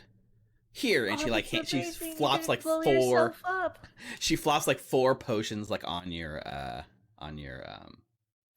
do you want to call it? Your table, like clink clink clink. And so if you go to the Rowdy Rockfish handout and then you click on Aurelia shop, she has a shop. She has a shop now. So for these, That's so cool. Let me just edit this real quick. I'm gonna set these 4 are gonna be free. So you guys can take these 4, and then I'm going to populate an actual potion store for Aurelia in the future. Very cool. But yeah, so you guys get she hands you a skeptic elixir, and what she says is like this is good if you really want to make sure that what you're seeing is true. And she like puts it down, and she's like, you know, it'll help you with perception checks if people are trying to lie to you, and it gives you a bonus to all will saves while under the effects of this potion. So only use it if it's important. Clink, clink, clink, clink. So yeah, you guys all thank get. you so much. And if you find any more formulas down there, just bring them right back. Okay. Can I drag this to my character? You should Does be it able to work do- like that? I think so. Let me see. Aurelia, this is Oh yeah, I marked her. Mukta I made and her as a Clovis. loot instead of a merchant. So yeah, you should be able to just drag the stuff. Mhm. Let me know if it works. I'm going to grab one. I'm going to try to grab all of them from the people. Okay. I'm going to. Oh, you're going to grab all of them? All right. I don't want him drinking it and asking me for the truth. But yeah, Aurelia is, you know, very happy to help you guys out with any future alchemy stuff that you may find while you're down there. Oh, Where- thank where you did so this much. go? She's been busy crafting and learning this formula ever since. So. I thought I added one, but I guess I didn't. I was a skeptic on her behalf, right? She said, I've got these potions. Guess what? They are disappeared. I don't know. Where are they? Well, Now I am a skeptic of our, Do you have- yeah. Do you have them all, Hal? No, they go to the inventory and they disappear. Huh. Yes, you the know what, same thing happened to me. I can probably just add them to the trade character, and then we can figure out, mhm. you know, why later. I will give Nulara this 30 gold, or did you put that on the trade character, this 30? Yes. Okay. Oh no, Okay. I'm not good with money. I'll just end up buying us health potions. I put the skeptics elixirs on the trade character. Okay. So let's talk. Hal, you had this great idea not that long ago, which was to run for mayor of this town. You've been sitting on this thought for like the last couple of hours. How are you feeling on it? I mean, if I can get the mass every night, then I don't have to work as hard, and I don't have to do any of these things we have to do. I just send people like these, my friends. Maybe I go with them because of my friends, but I mean, Caroline's dad is a lord of the Obel. And this is a small city, but perhaps it grows with our fame and fortune, the Zero's Guard Part 2, and perhaps, you know, it grows like it has in the past. I mean, my friend Clovis, you know, he was kind of looking funny at the forests, and some of the most beautiful instruments are made from the woods of the forest, but they don't make it from industrial and build stuff and export everywhere. It stays here in the community. So maybe I can help him. Wait, so you do want to be mayor, Hal? I mean, I don't want to do all the stuff he does with the paperwork, but I mean, maybe I could hire his daughter to help. She seems to know everything that's going on. That's a fantastic idea, my friend. Mukta, is this a joke to you? I just wanna, or are you taking it seriously? Are you asking me that, or are I you am trying to asking figure you that? that. I'm both. I've- I'm trying to. I have this elixir. I can drink it. It'll give me a +1 bonus. No, Oh, I really? think, Just keep them coming. Look, you've all seen the candidates for mayor of this town. Mm, You have Yosef, who's a bit of a pompous ass, and mm. Rajani, who's a drunk ass. I think our friend Hal is a prime candidate for the job. I think he would do great things not only for himself, but for this town as well. He'd be a great leader. And he'd be good for him and for the town.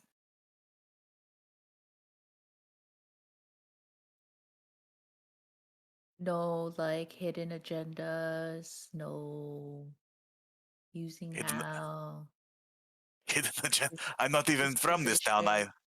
I plan on going back to Katapesh once this business is done. What agenda would I have here? I don't know. You tell me. I don't have any. Yeah, I'm not even sure if I need to ask for a roll or not on this one because I don't know. So if you're trying to lie, this seems like a time for a You're deception rolling check. an insight. If you're telling the truth, then there's no need. I'll roll. Can I roll and then it's just private to like Yeah, I'm Okay. gonna I don't know if message you. you. Can... Yeah, go ahead and Steve. Go ahead and mess. Well, why don't we make a roll an insight, or what do you call it? like perception, right? Sense. A perception. motive? Yeah, make a secret perception check to me, and then I will tell. That's private GM roll. Yeah, Okay. for blind GM roll. Yeah. Because if it's private, you can see it too. What's your? Okay. So I can whisper to you on Foundry. Well, here's the thing. On Mukta, and you can do with what you want. She did not. She did not. If you're lying to her, she did not beat your deception, your passive deception.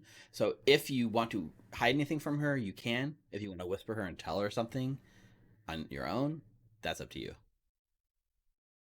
Mukta seems to be telling the truth, as far as you can tell. Should have drank I the kind potion of- first. No, I didn't. Yeah, maybe next time. I kind of look at Mukta like a little bit longer than I should. And then I look at Hal, and then I just think of how protective I have become of Hal ever since meeting him. And then I say, as long as no one gets hurt, Mukta, that's I mean, we're going into a dungeon full of undead and crazy scorpions and maggots and flies. I think it's a bit more dangerous than running for mayor. Although I've had a few encounters that are probably just as dangerous for running for mayor. So you're not wrong, but we're here to protect him, are we not? we are. But the thing is, inside the gauntlet and inside the lighthouse, I feel more confident on my skills. But outside of that, I'm not confident enough to feel that I could protect him as much as I would want to. I think with social situations, Hal protects us. That's very true. But who protects him? Well, you protect him from the physical, I protect him from the shadows. Clovis guides him to be along with nature. I think that's a pretty good recipe for a successful leader of a town, if you ask me. Look, but I mean, I'm just supporting what he came up with. He said he didn't want the camp. He said he wanted to take baths. He wanted to lead the good life and impress this Caroline. So, being mayor seemed like a good fit. But if he doesn't want it, I don't want to push him.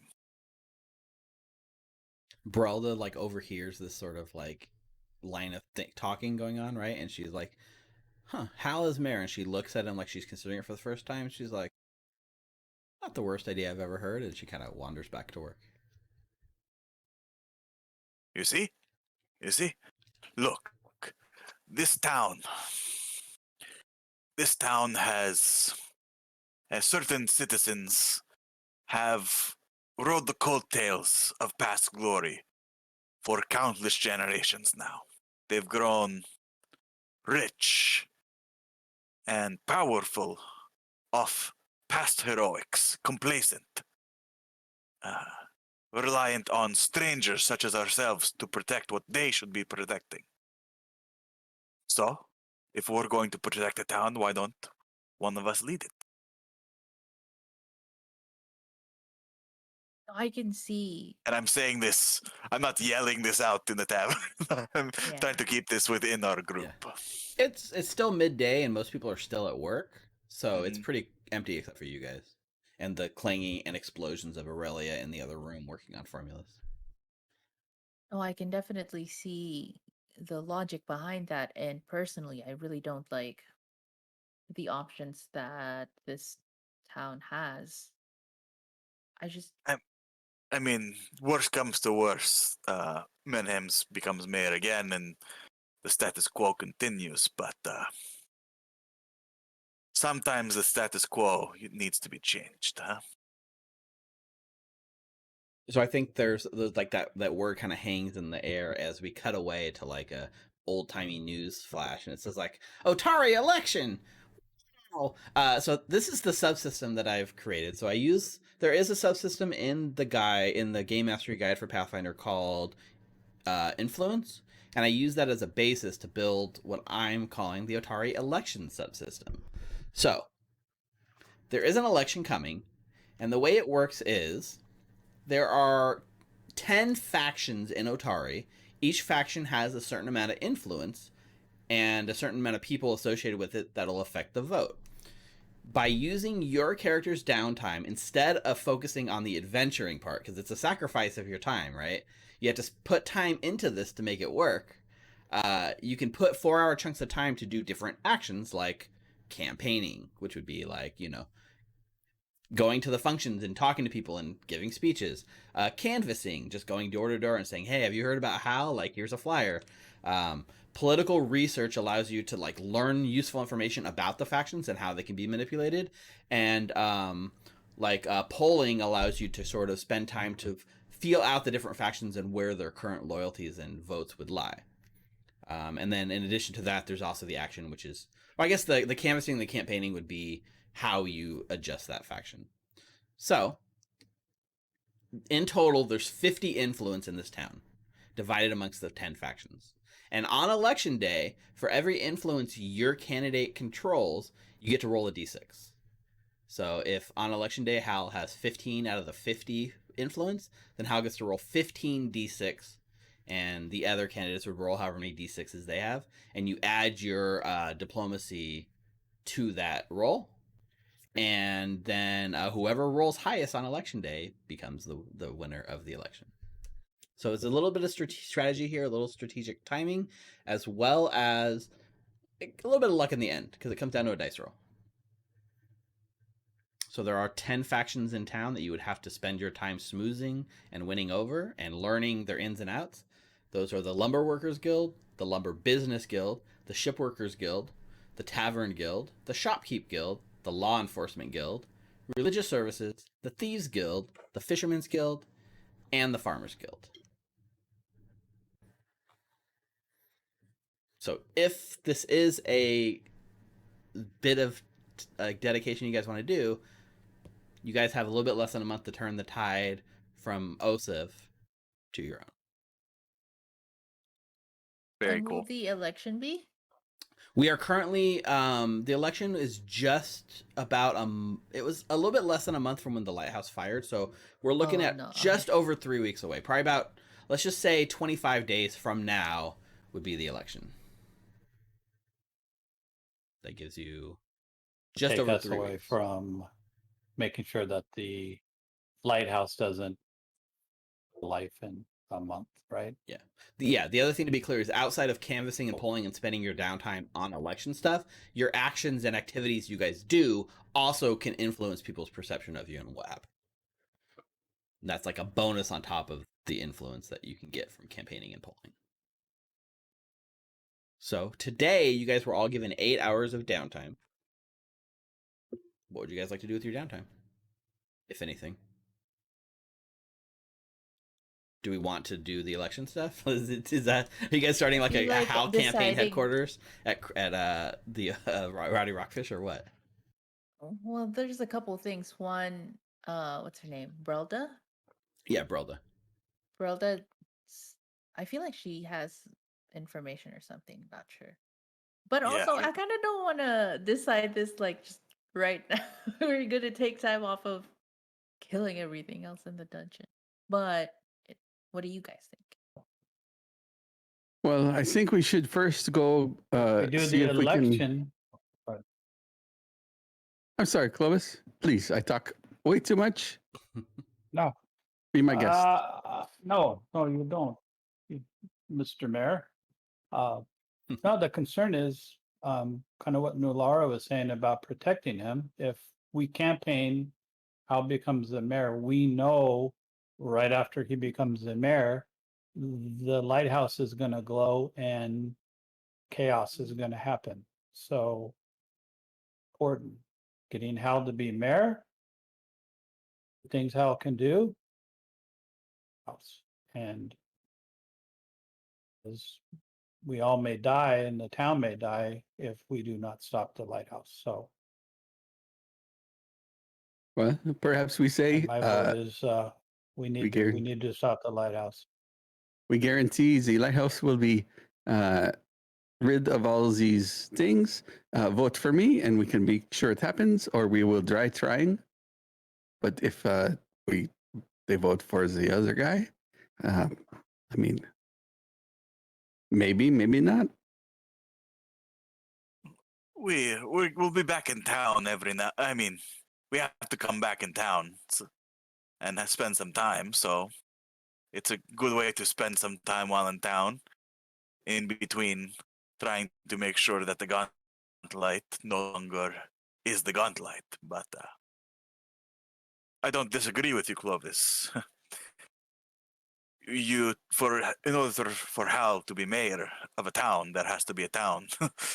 So.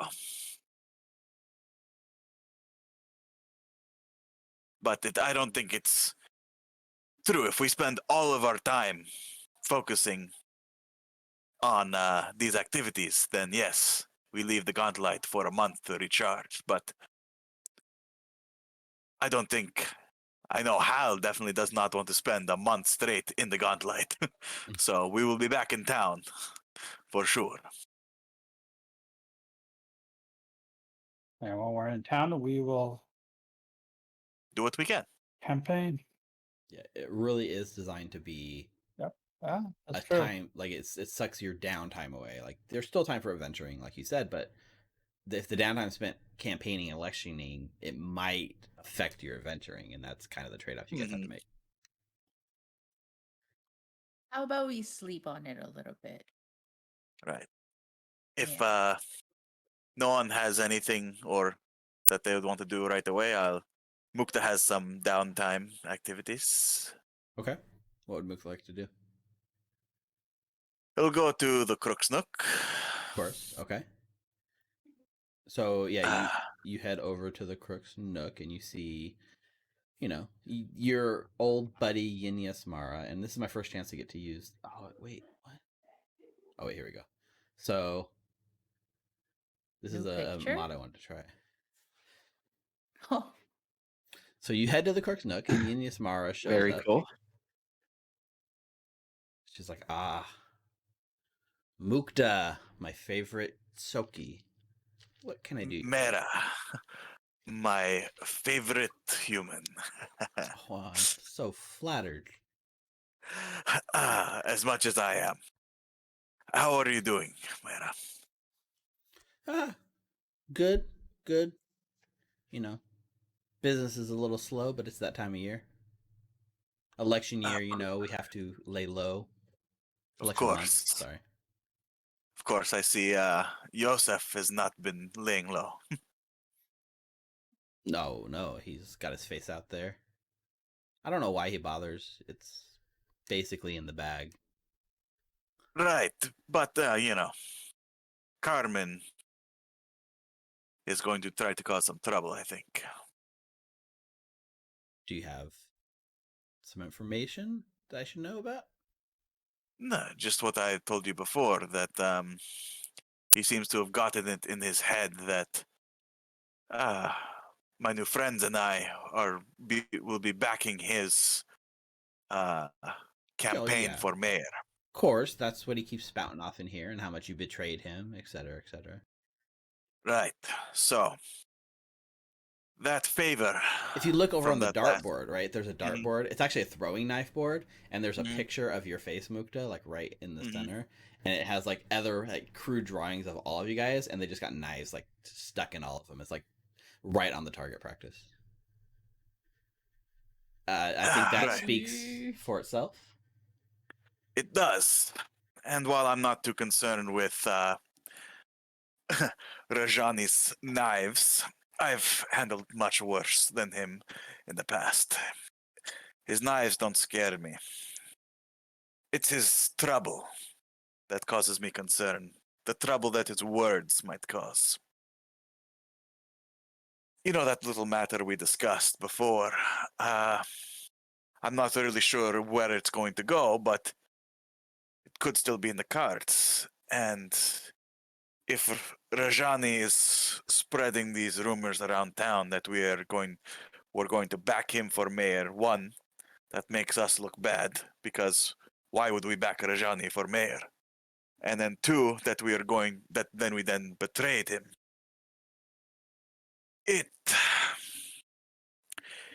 It's trouble that I would rather not have my friends be bothered with. So that Well, last I would job think I your helped you. actions last night, publicly, coming out in support of the mayor in front of the entire town, would have spoke volumes about how much you don't support Rajani. Well, I don't know if we publicly supported Yosef either. That was more Yosef proclaiming, much like Rajani actually, that we were supporting him. But to the observers, is there a difference? I think so.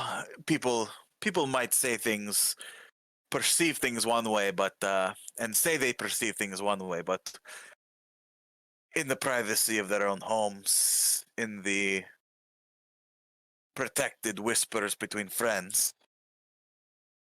So that last job I helped you Right.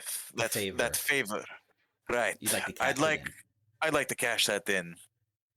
So what can I do for you, Mukta? You have a leash on Rajani, yes? I do. Pull it. She reaches over to the bar and she has them bring a couple of drinks over, and she's sizing you up a little bit, and she has them deliver one to you and one to her, and she says, "I accept," and she holds out her little shot glass to clink with you. I'll clink back, and I know you said it's a little slow right now, but if you had any jobs, I have a bit of time. But if not, I'll enjoy the drink. If you have, yeah, so she shares the drink with you, right? And then she says, "I'm sure we can always find some work for someone of your caliber, and you can do the earn an income downtime if you'd like." Sure, I'd like to do a Thieves Guild job. Yep. So you're gonna make an income using thievery. Just don't crit. If you crit fail, you're gonna get arrested, and that will cause a lot of complications. Yep. All right. There's a lot of complications to the campaign. Well, You got this. to your guys' timeline, not to the campaign. All right. Thievery? Thievery, yes. Oops, I made it. Let me. That's good. I don't see it. I don't You either. made it. I think you can. I think you can reveal it, Steve. Yeah, I can. You're right. Ooh. So, 27. That is a success, and so you are able to earn some cash. I'd have to look at that. I put my hand up as she puts the coin back, and I'll take my usual currency, thank you. Well, she understands, she agrees, but she's just say this we'll consider this a down payment on future installments. Of course. I mean, I don't expect huge favors for every simple job like this, but consider it a point in the ledger of my goodwill with Perfect. you. She will gladly take that and mentally note it. And that's how Mukta spends. And then I take another shot with her, and then I'll make my way back to my friends at the Rowdy Rockfish. Okay. So back at the Rowdy Rockfish, we have sad dwarven Brelda Vankervale, who is so distraught over her missing son. All right, so these dreams that you're having, are they more like premonitions? Do they feel like premonitions or messages from beyond the grave? No. What do you think? You think he's dead? I don't know. You're the one seeing him, and as far as I know, usually when you dream of, I don't know. I'm still trying to learn about this afterlife stuff as well. Make a diplomacy check for me, Nulara. You suck at that. Obviously. You just asked her if her dead son was talking to her from beyond the grave. Okay, so as you reach out and you try to like spend some time with Brelda Vankervale and get pushed through this emotional moment she's having on the eve of her son going missing, you say all the wrong things and like you just have her like throw up all of her like barriers, and she excuses herself for the night up to her room, and you can hear her occasionally that night sobbing loudly. I look at Hal terrifyingly. Hal, if we're really gonna go do this campaign thing, I cannot be your spokesperson. You don't have to be a spokesperson. What You can be. I mean, your bodyguard? I think I can offer that. Oh, you mean like those ones who come in the black suits and they follow me around? We need to get you some of those colored spectacles, and maybe a crossbow. Sounds really nice. But Perhaps we. You don't have to. You can gather people forcefully in I wouldn't call it a circle, in a crowd, push them together in one place. I was Could use trying to that. be empathetic with her, but I just ended up making her cry a little bit more. I mean, you could also lead us into the dungeon to find her dead. To find her missing son. We found Mukta's girlfriend and my brother. Why not? That's true. And then I look at Hal like pretty seriously. Clovis, you're with us, right? Clovis? I think Yeah? you're muted. Or maybe not, you're just not picking up. He's turning green. Yeah. He gives us the thumbs up. Hear me now? Yes. Yeah. Yep. Oh yeah, it's so loud. It's Aurelia. I'm with you. I'm surprised she hasn't. Honestly, An I'm explosion and a I'm small very fire tired. in the other room. All right, Hal. So, do you really want to do this? Either we go and clean out the lighthouse and cash in everything we can find down there, and I have to split it amongst all of you and take my portion and go back to Diabel and hope that I can buy myself some rank or nobility, or I can go to Absalom and maybe be adopted by my parents' employers to be, he can sign a writ for me or something. But Caroline's dad said, you are not a nobleman and you are not worth nothing. And you need to go out and prove yourself in the world if you want to have my daughter's hand. And I didn't know what to do, so I started to travel and I came here.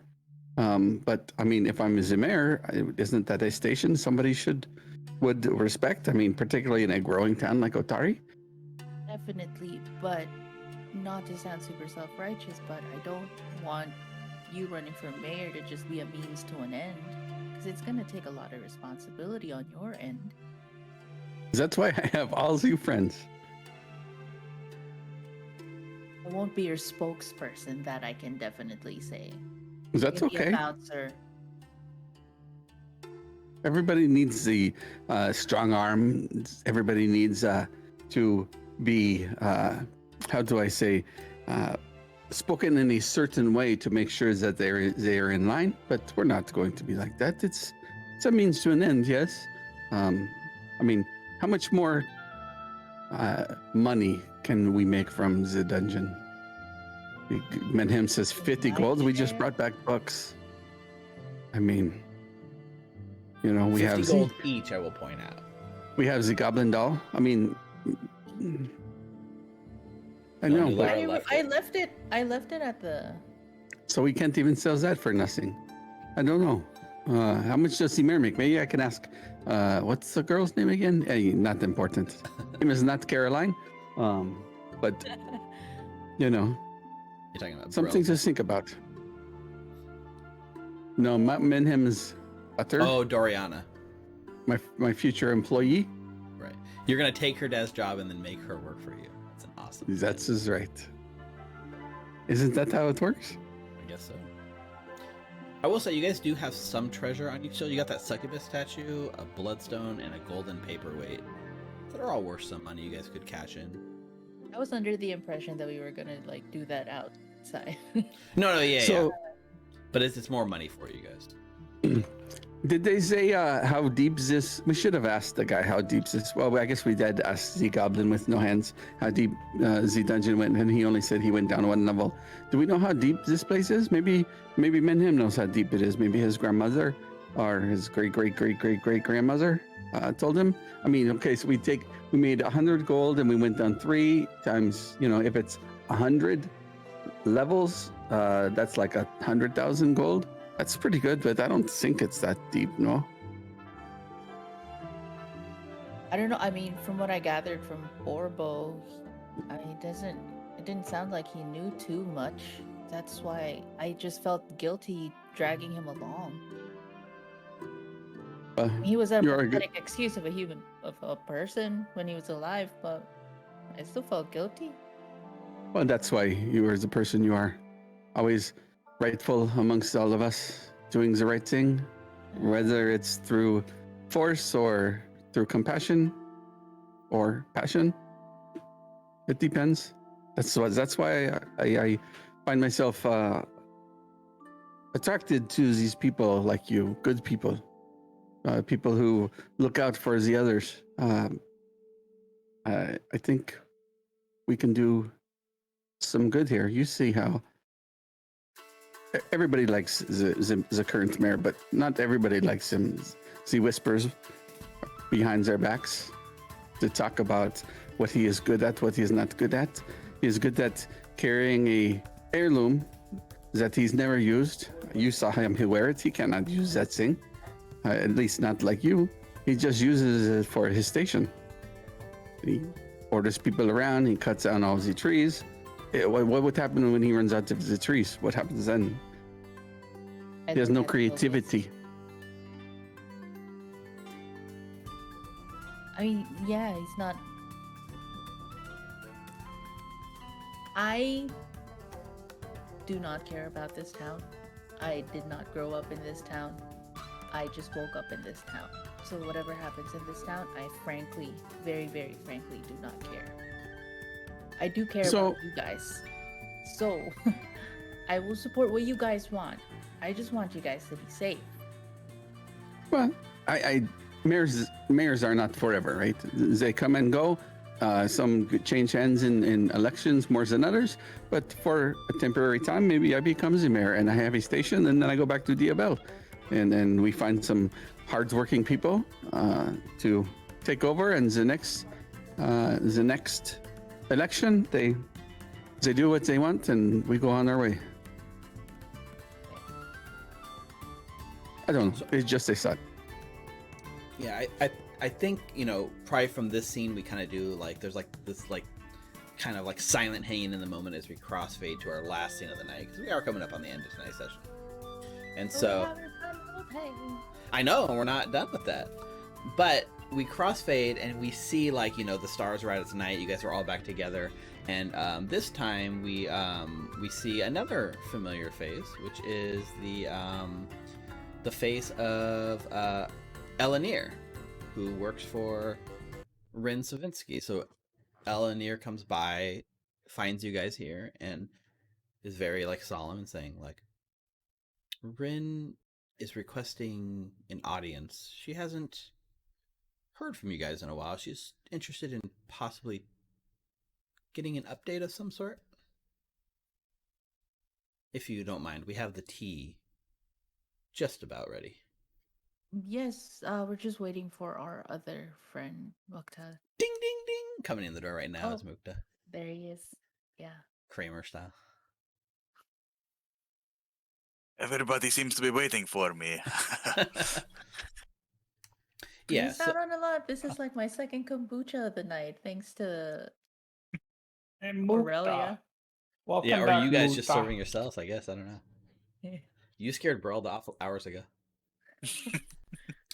Yeah, so we show up and we're at Wrin. So again, right, Wrin works in this she has this kind of tent that it folds up, and during the day, and then at night she peels back, so it's like an open tent.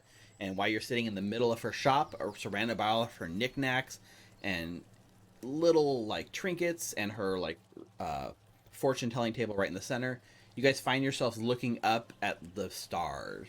And it's a relatively clear night tonight. And so you look up and there's no sense of like, there's no blue glow from the fog and the lighthouse or anything. It's fairly peaceful for once. And so as you guys are kind of sitting around, she's like, just very calmly sort of asking you guys, so, hello friends, it's been a while, hasn't it? You've been very busy at parties and such from what I hear. Yeah. She's like, I'm just curious, is there anything more that you've learned since our last conversation that you can tell me about? I still feel like there's something more going on here, and I'm just trying to get a better picture of it. A lot, actually. Tell me about the shrine again. Let's go back. You found a couple of ghosts inhabiting a body, I believe, and there was a shrine of some sort. Can you describe that closer? Any details you can remember? Yeah, I remember a mosaic. Okay. I think she was talking about the mud shrine and the painting on the wall, right? We found our first battle. Oh no, when we fought when we made friends with the kobolds. She has that artwork kind of on the wall, and you can see it. The one you brought back. That shrine or the shrine with the corpse lights? That one. Ah. I can't. Nina cannot remember.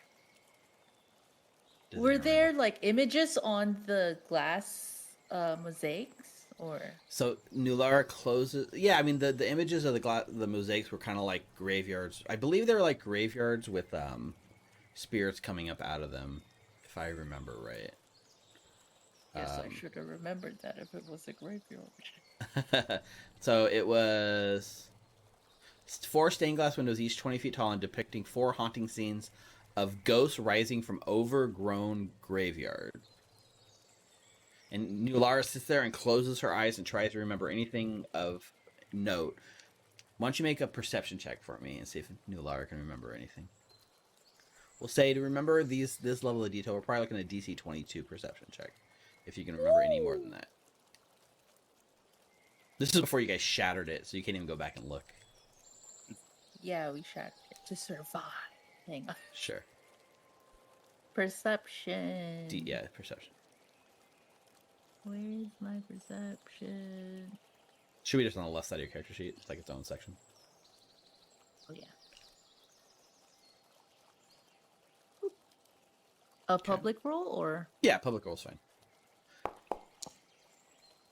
What? It's hard. It's hard to remember much more than that, right? So even like, not only does Nina, but Nulara has a hard time remembering anything more, thinking back. Elanir was able to glean a lot of information the first time we got there, because the second time that we got there, we went in there with the purpose of just killing the corpses that were inhabited by the corpse lights. Good thing Mukta and Clovis was there, because I don't think Hal and I could have killed them ourselves. Yeah, Elanir is like, unfortunately, all I remember from that instant was running for my life as the thing vomited blue light at us. I did not get a clear look at the actual shrine itself. Well, was there something in there? I don't know. I feel like that you were. The shrine has a purpose. It's not arbitrary. What was it to? Well, just earlier we had the chance to get in deeper via the lighthouse, and we actually found a library. Okay, that is. Are you good. aware of this library? She shakes her head and says no, but it doesn't surprise me. Like, Belcora was Yes. very learned. Belcora had a right-hand man that was focused on creating these lenses to empower the Gauntlight. Interesting. Yeah, what's his name? His name is Volok. Volok Volok, Asreen? yes. And then from Volok's master bedroom, we found a staircase that led us deeper. And while we were there, we met up with some cultists. I'm assuming they're cultists because they kept mentioning how they wanted us to feed and offer ourselves up to the canker. The canker. The Yeah. cultists were definitely dead, by the way. I mean, we killed them No, again, but they Clovis, were already dead. Clovis, you know for a fact that these were not dead. They were alive. The cultists? Yeah. The Clovis, ghouls? Clovis The Clovis did a cultists? recall knowledge mid-combat, learned that they were not undead. What? Clovis? He's just sitting You guys there. don't remember? Yeah. I mean, Recall knowledge and we were fighting ghouls, were we not? I think we were fighting Zigos, and ones in the deeper blues were not the Zigos. They looked, I don't know, I thought they were better I- dressed It might have ghouls. been, or they were they were disguised as ghouls. Tell you what, Mukta, make a They recall were undead. knowledge religion check secretly to me, and I'll tell you what you might recall. Yeah, so we were down there. We got in deeper. We fought against a couple of cultists who wanted our flesh because they wanted our flesh to be fed to the canker. Yeah, this canker. I've not heard of such a thing before. I'm not sure. Were you able to learn the secrets behind the canker? No, we had to go up because our bags were getting heavy, and we also needed to rest and maybe buy a tent. What about anything else? Yeah. Any sort of like recurring imagery? Any symbols? Anything that you? I have this book. Here's a book. I don't know what this stuff is. It's a bunch of hogwash to me, a bunch of garbage. Here, I'm going to give Wrin the scientific journal. We found this down there. It is not very exciting, but perhaps you could make something of it. Wrin like takes over the book, and you see her like she looks like really excited. By the way, Mukta, you're doubting yourself now that you're thinking back on things. Like you're pretty sure that they were ghouls, but like a part of you is now thinking like maybe they were something else. Maybe they weren't actually undead. But you're not sure, right? Clovis has planted a seed of doubt in your mind.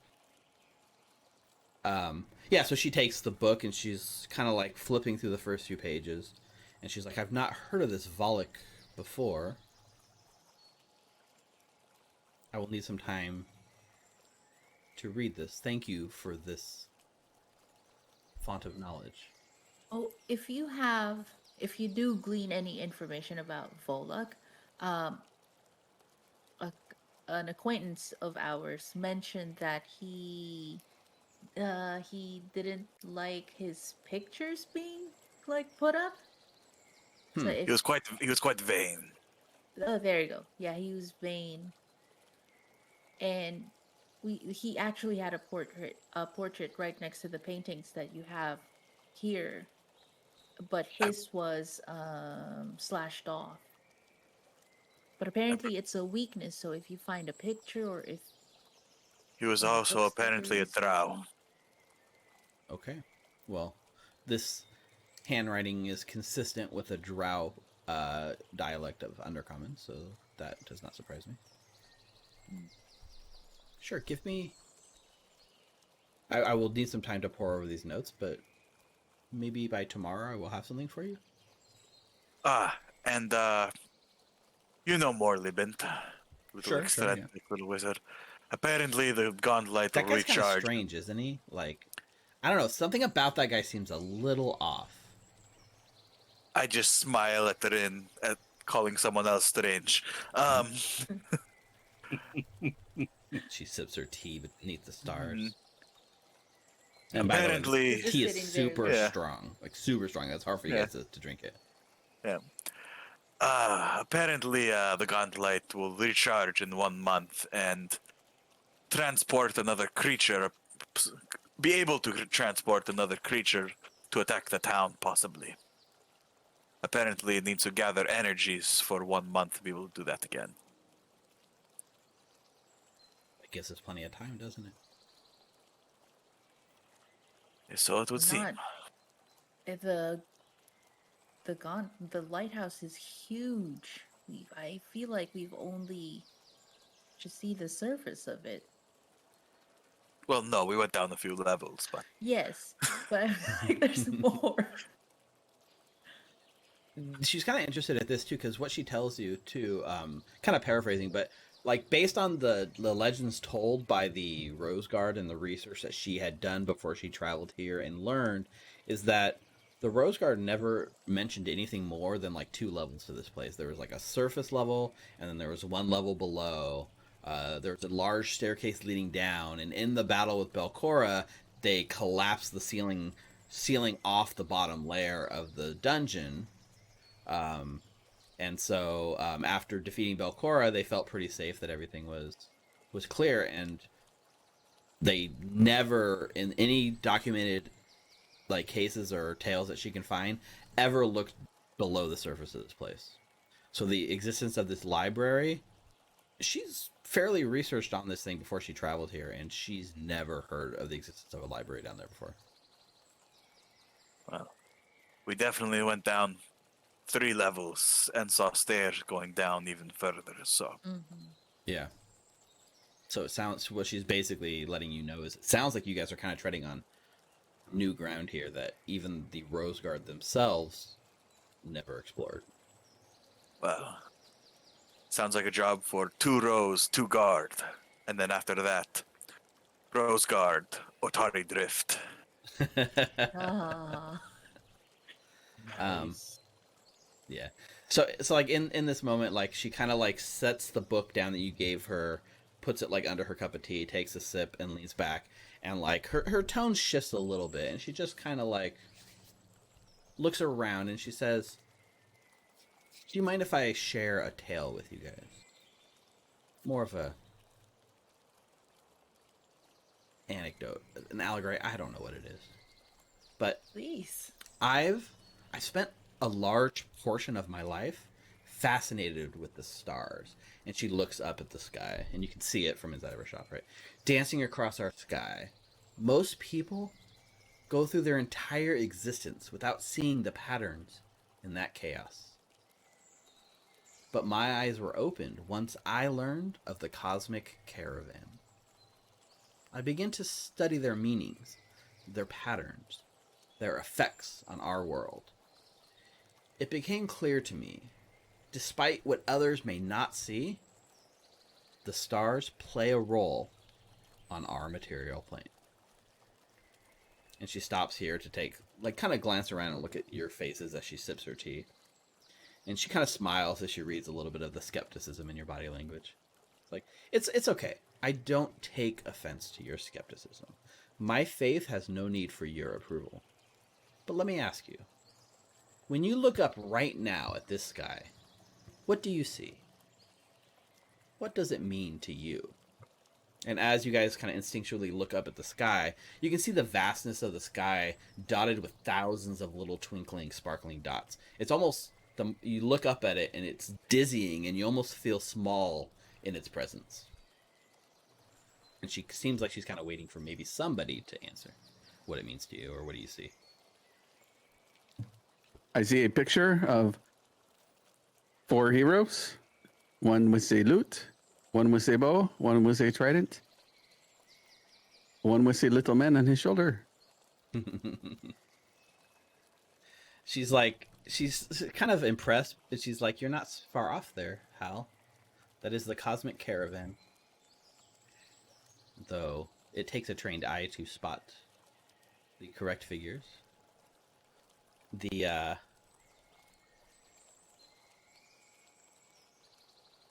she's just kind of like, she tells you, like, you know, the one right there, and she points at one of them. She says, "That is the wagon. It carries the others across the sky with its 7-pointed wheel." And she kind of like drifts back to her thoughts.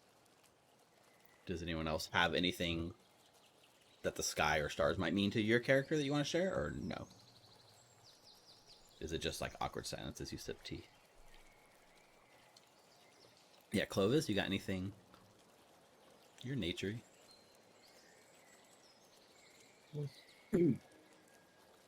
Stars are beautiful. How? This is why Nulara wanted you to go camping. They're very relaxing and beautiful. And then Don't Wrin you kind of like them? Oh, good. Wrin Can you sort of imagine chimes in here when sleeping you out say, underneath these stars? when you say that they are beautiful. She also says, and a little frightening, if I'm frank. What do you mean? What's frightening them to you?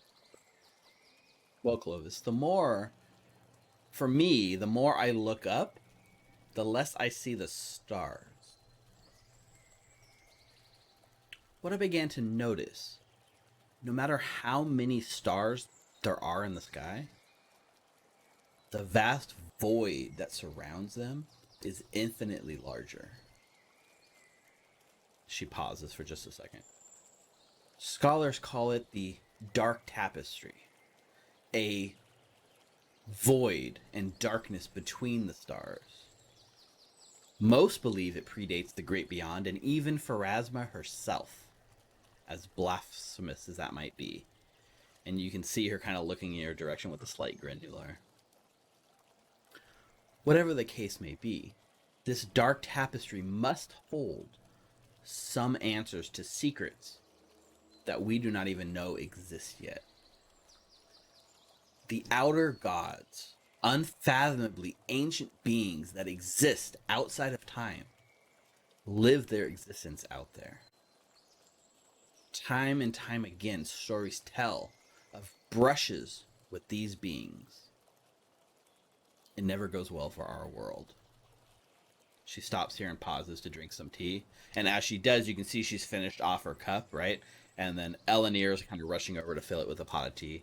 And though he's trying to hide it, you can see from the expression on his face that, like, this is not something he's heard her speak of before. And he's kind of got, I don't want to say worried, but it's definitely troubling him a little bit. But I know the stars play a role in this protection against the Great Beyond. I just need to learn more. Secrets lost to our world. Secrets that scholars don't dare to uncover out of fear. But, my friends, I am beyond fear. I do not fear the stars, the dark tapestry, or even the outer gods themselves. What I fear, and she squirms a little uneasily in her chair before setting the tea down in the book you gave her, I fear the future in which we do nothing, constrained by the uptight notions of academic study, which leads to a preventable disaster. And so I implore you, friends, keep your eyes open when you're down there. Look for imagery, iconography, patterns, anything that can tell us the purpose of this place. And if you find anything, please do not keep it from me. Do not be afraid of knowledge. Be afraid of ignorance. Why believe her? Yeah, I mean, make What a. if she's just like a big fangirl of like Belcora? You want to make? You're trying to make. Know how much we know. Yeah, this is like a sense motives roll, right? So, anyone who wants to, you can make a sense motives roll. Make it a blind GM roll to me, and I will tell you what you. If you're trying to, if you don't want to take it at face value, you are more than free to make a sense motives roll here. What is that? Perception? It's a perception. Is it a blind GM roll, right? A blind GM roll to me, and I will tell you guys. All of us? If you want to. If you want Clovis, for instance, to like see if he's trying to see if she's lying, then sure.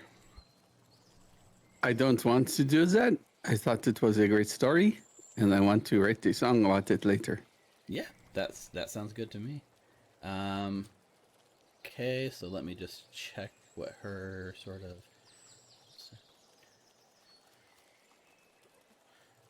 It's supposed to be a perception, Mukta. What did I do? Oh no, that was 13 minutes ago. Never mind. No, you're right. You're good. Okay, so here's what you get. Nulara. She feels genuine. She doesn't come across as anyone who is like, she's not setting off any alarm bells in terms of like being someone that like worships something evil. There's no sort of anger or like ulterior motive behind what she's doing. You get that she is playing you a little bit. She's basically trying to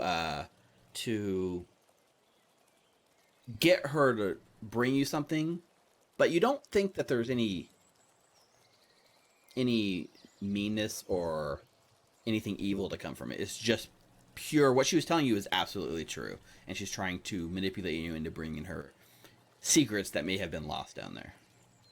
Or just ask.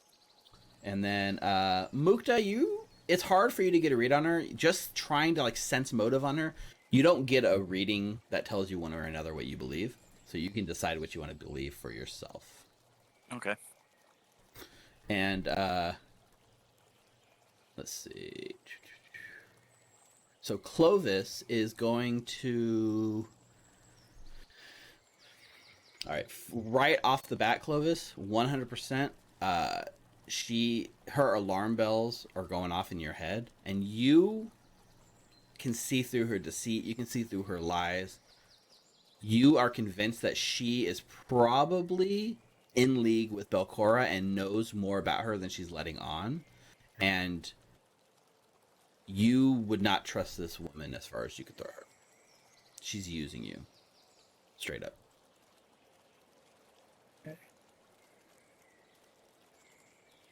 The question is, did you get a natural 20 or a natural 1? I know. We shall find So out.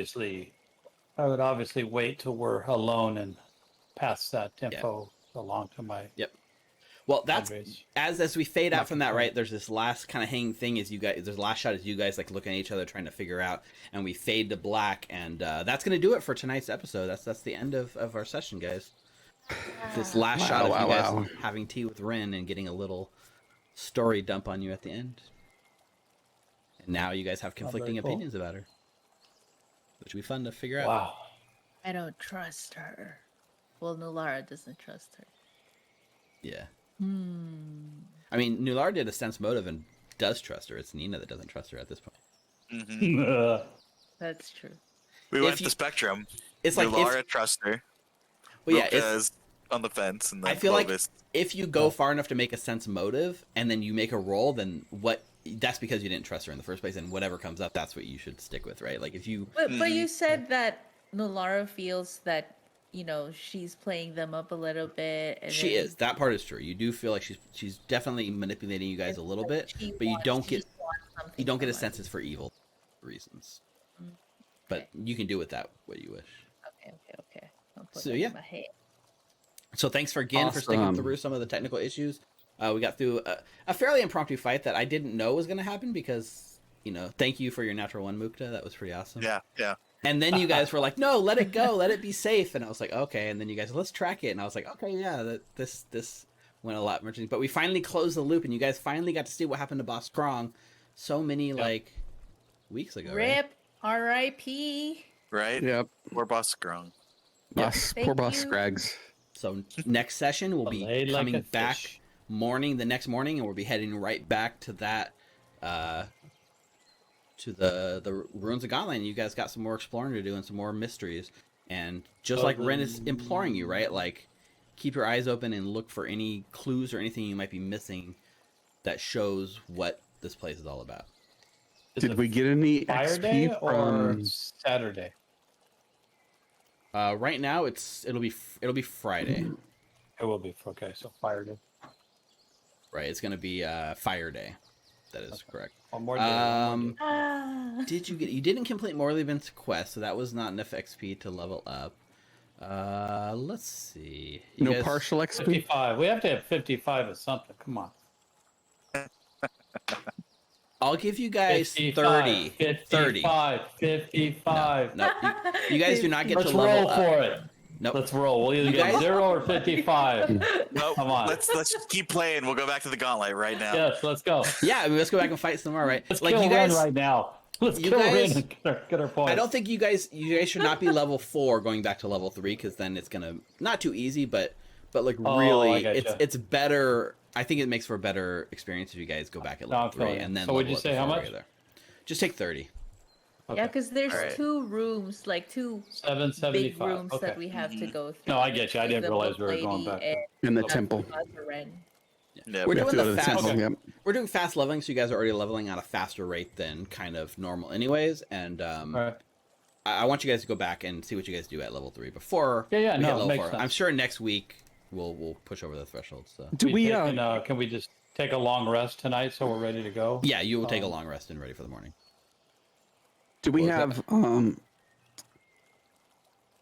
on the next level? I just want prepared so I can read. Well, let's talk about that in a second. Let's sign off on our stream. Got it. So that's gonna do it for Oh, us this hi, week on the sorry, Abomination guys. Vaults. Yeah, everyone gets so into it like right level. Thank you to Nina, Richard, Mike, and Rick for playing with me. I always look forward to Wednesdays, and I have more fun when I have no idea what's gonna happen in the session. And this was one of those sessions. So it's been a blast as always. Thank you to all the viewers live with us on Twitch, watching you later on YouTube. Don't forget to subscribe, follow on all of our platforms. Follow me on Twitter at Steve the DM so you can get information about when I go live. Also, check out my GM prep videos. Episode 4 went live, or we did episode 4 last Sunday. It went live on YouTube yesterday. And again, Paizo was nice enough to retweet and share that with all of their followers. So they link directly to that episode. So thank you, Paizo. That's really cool of you. Thank you. Yes, thank you. Thank you, Pazzo. I know you guys didn't get to watch it, except for not Mukta, but everyone else wasn't able to watch it. And so maybe you can go back and watch it after we finish the campaign. You can see all the stuff you missed. Right. For this game, we'll be back next Wednesday at 7 o'clock Pacific PM as our group continues to see, is this Wrin Sivinxi a lying piece of shit or not? On the next episode of the Abomination She put Vaults. us here in the first place. Until then, take care, stay safe, and stay healthy. Bye, everyone. Good night. Bye.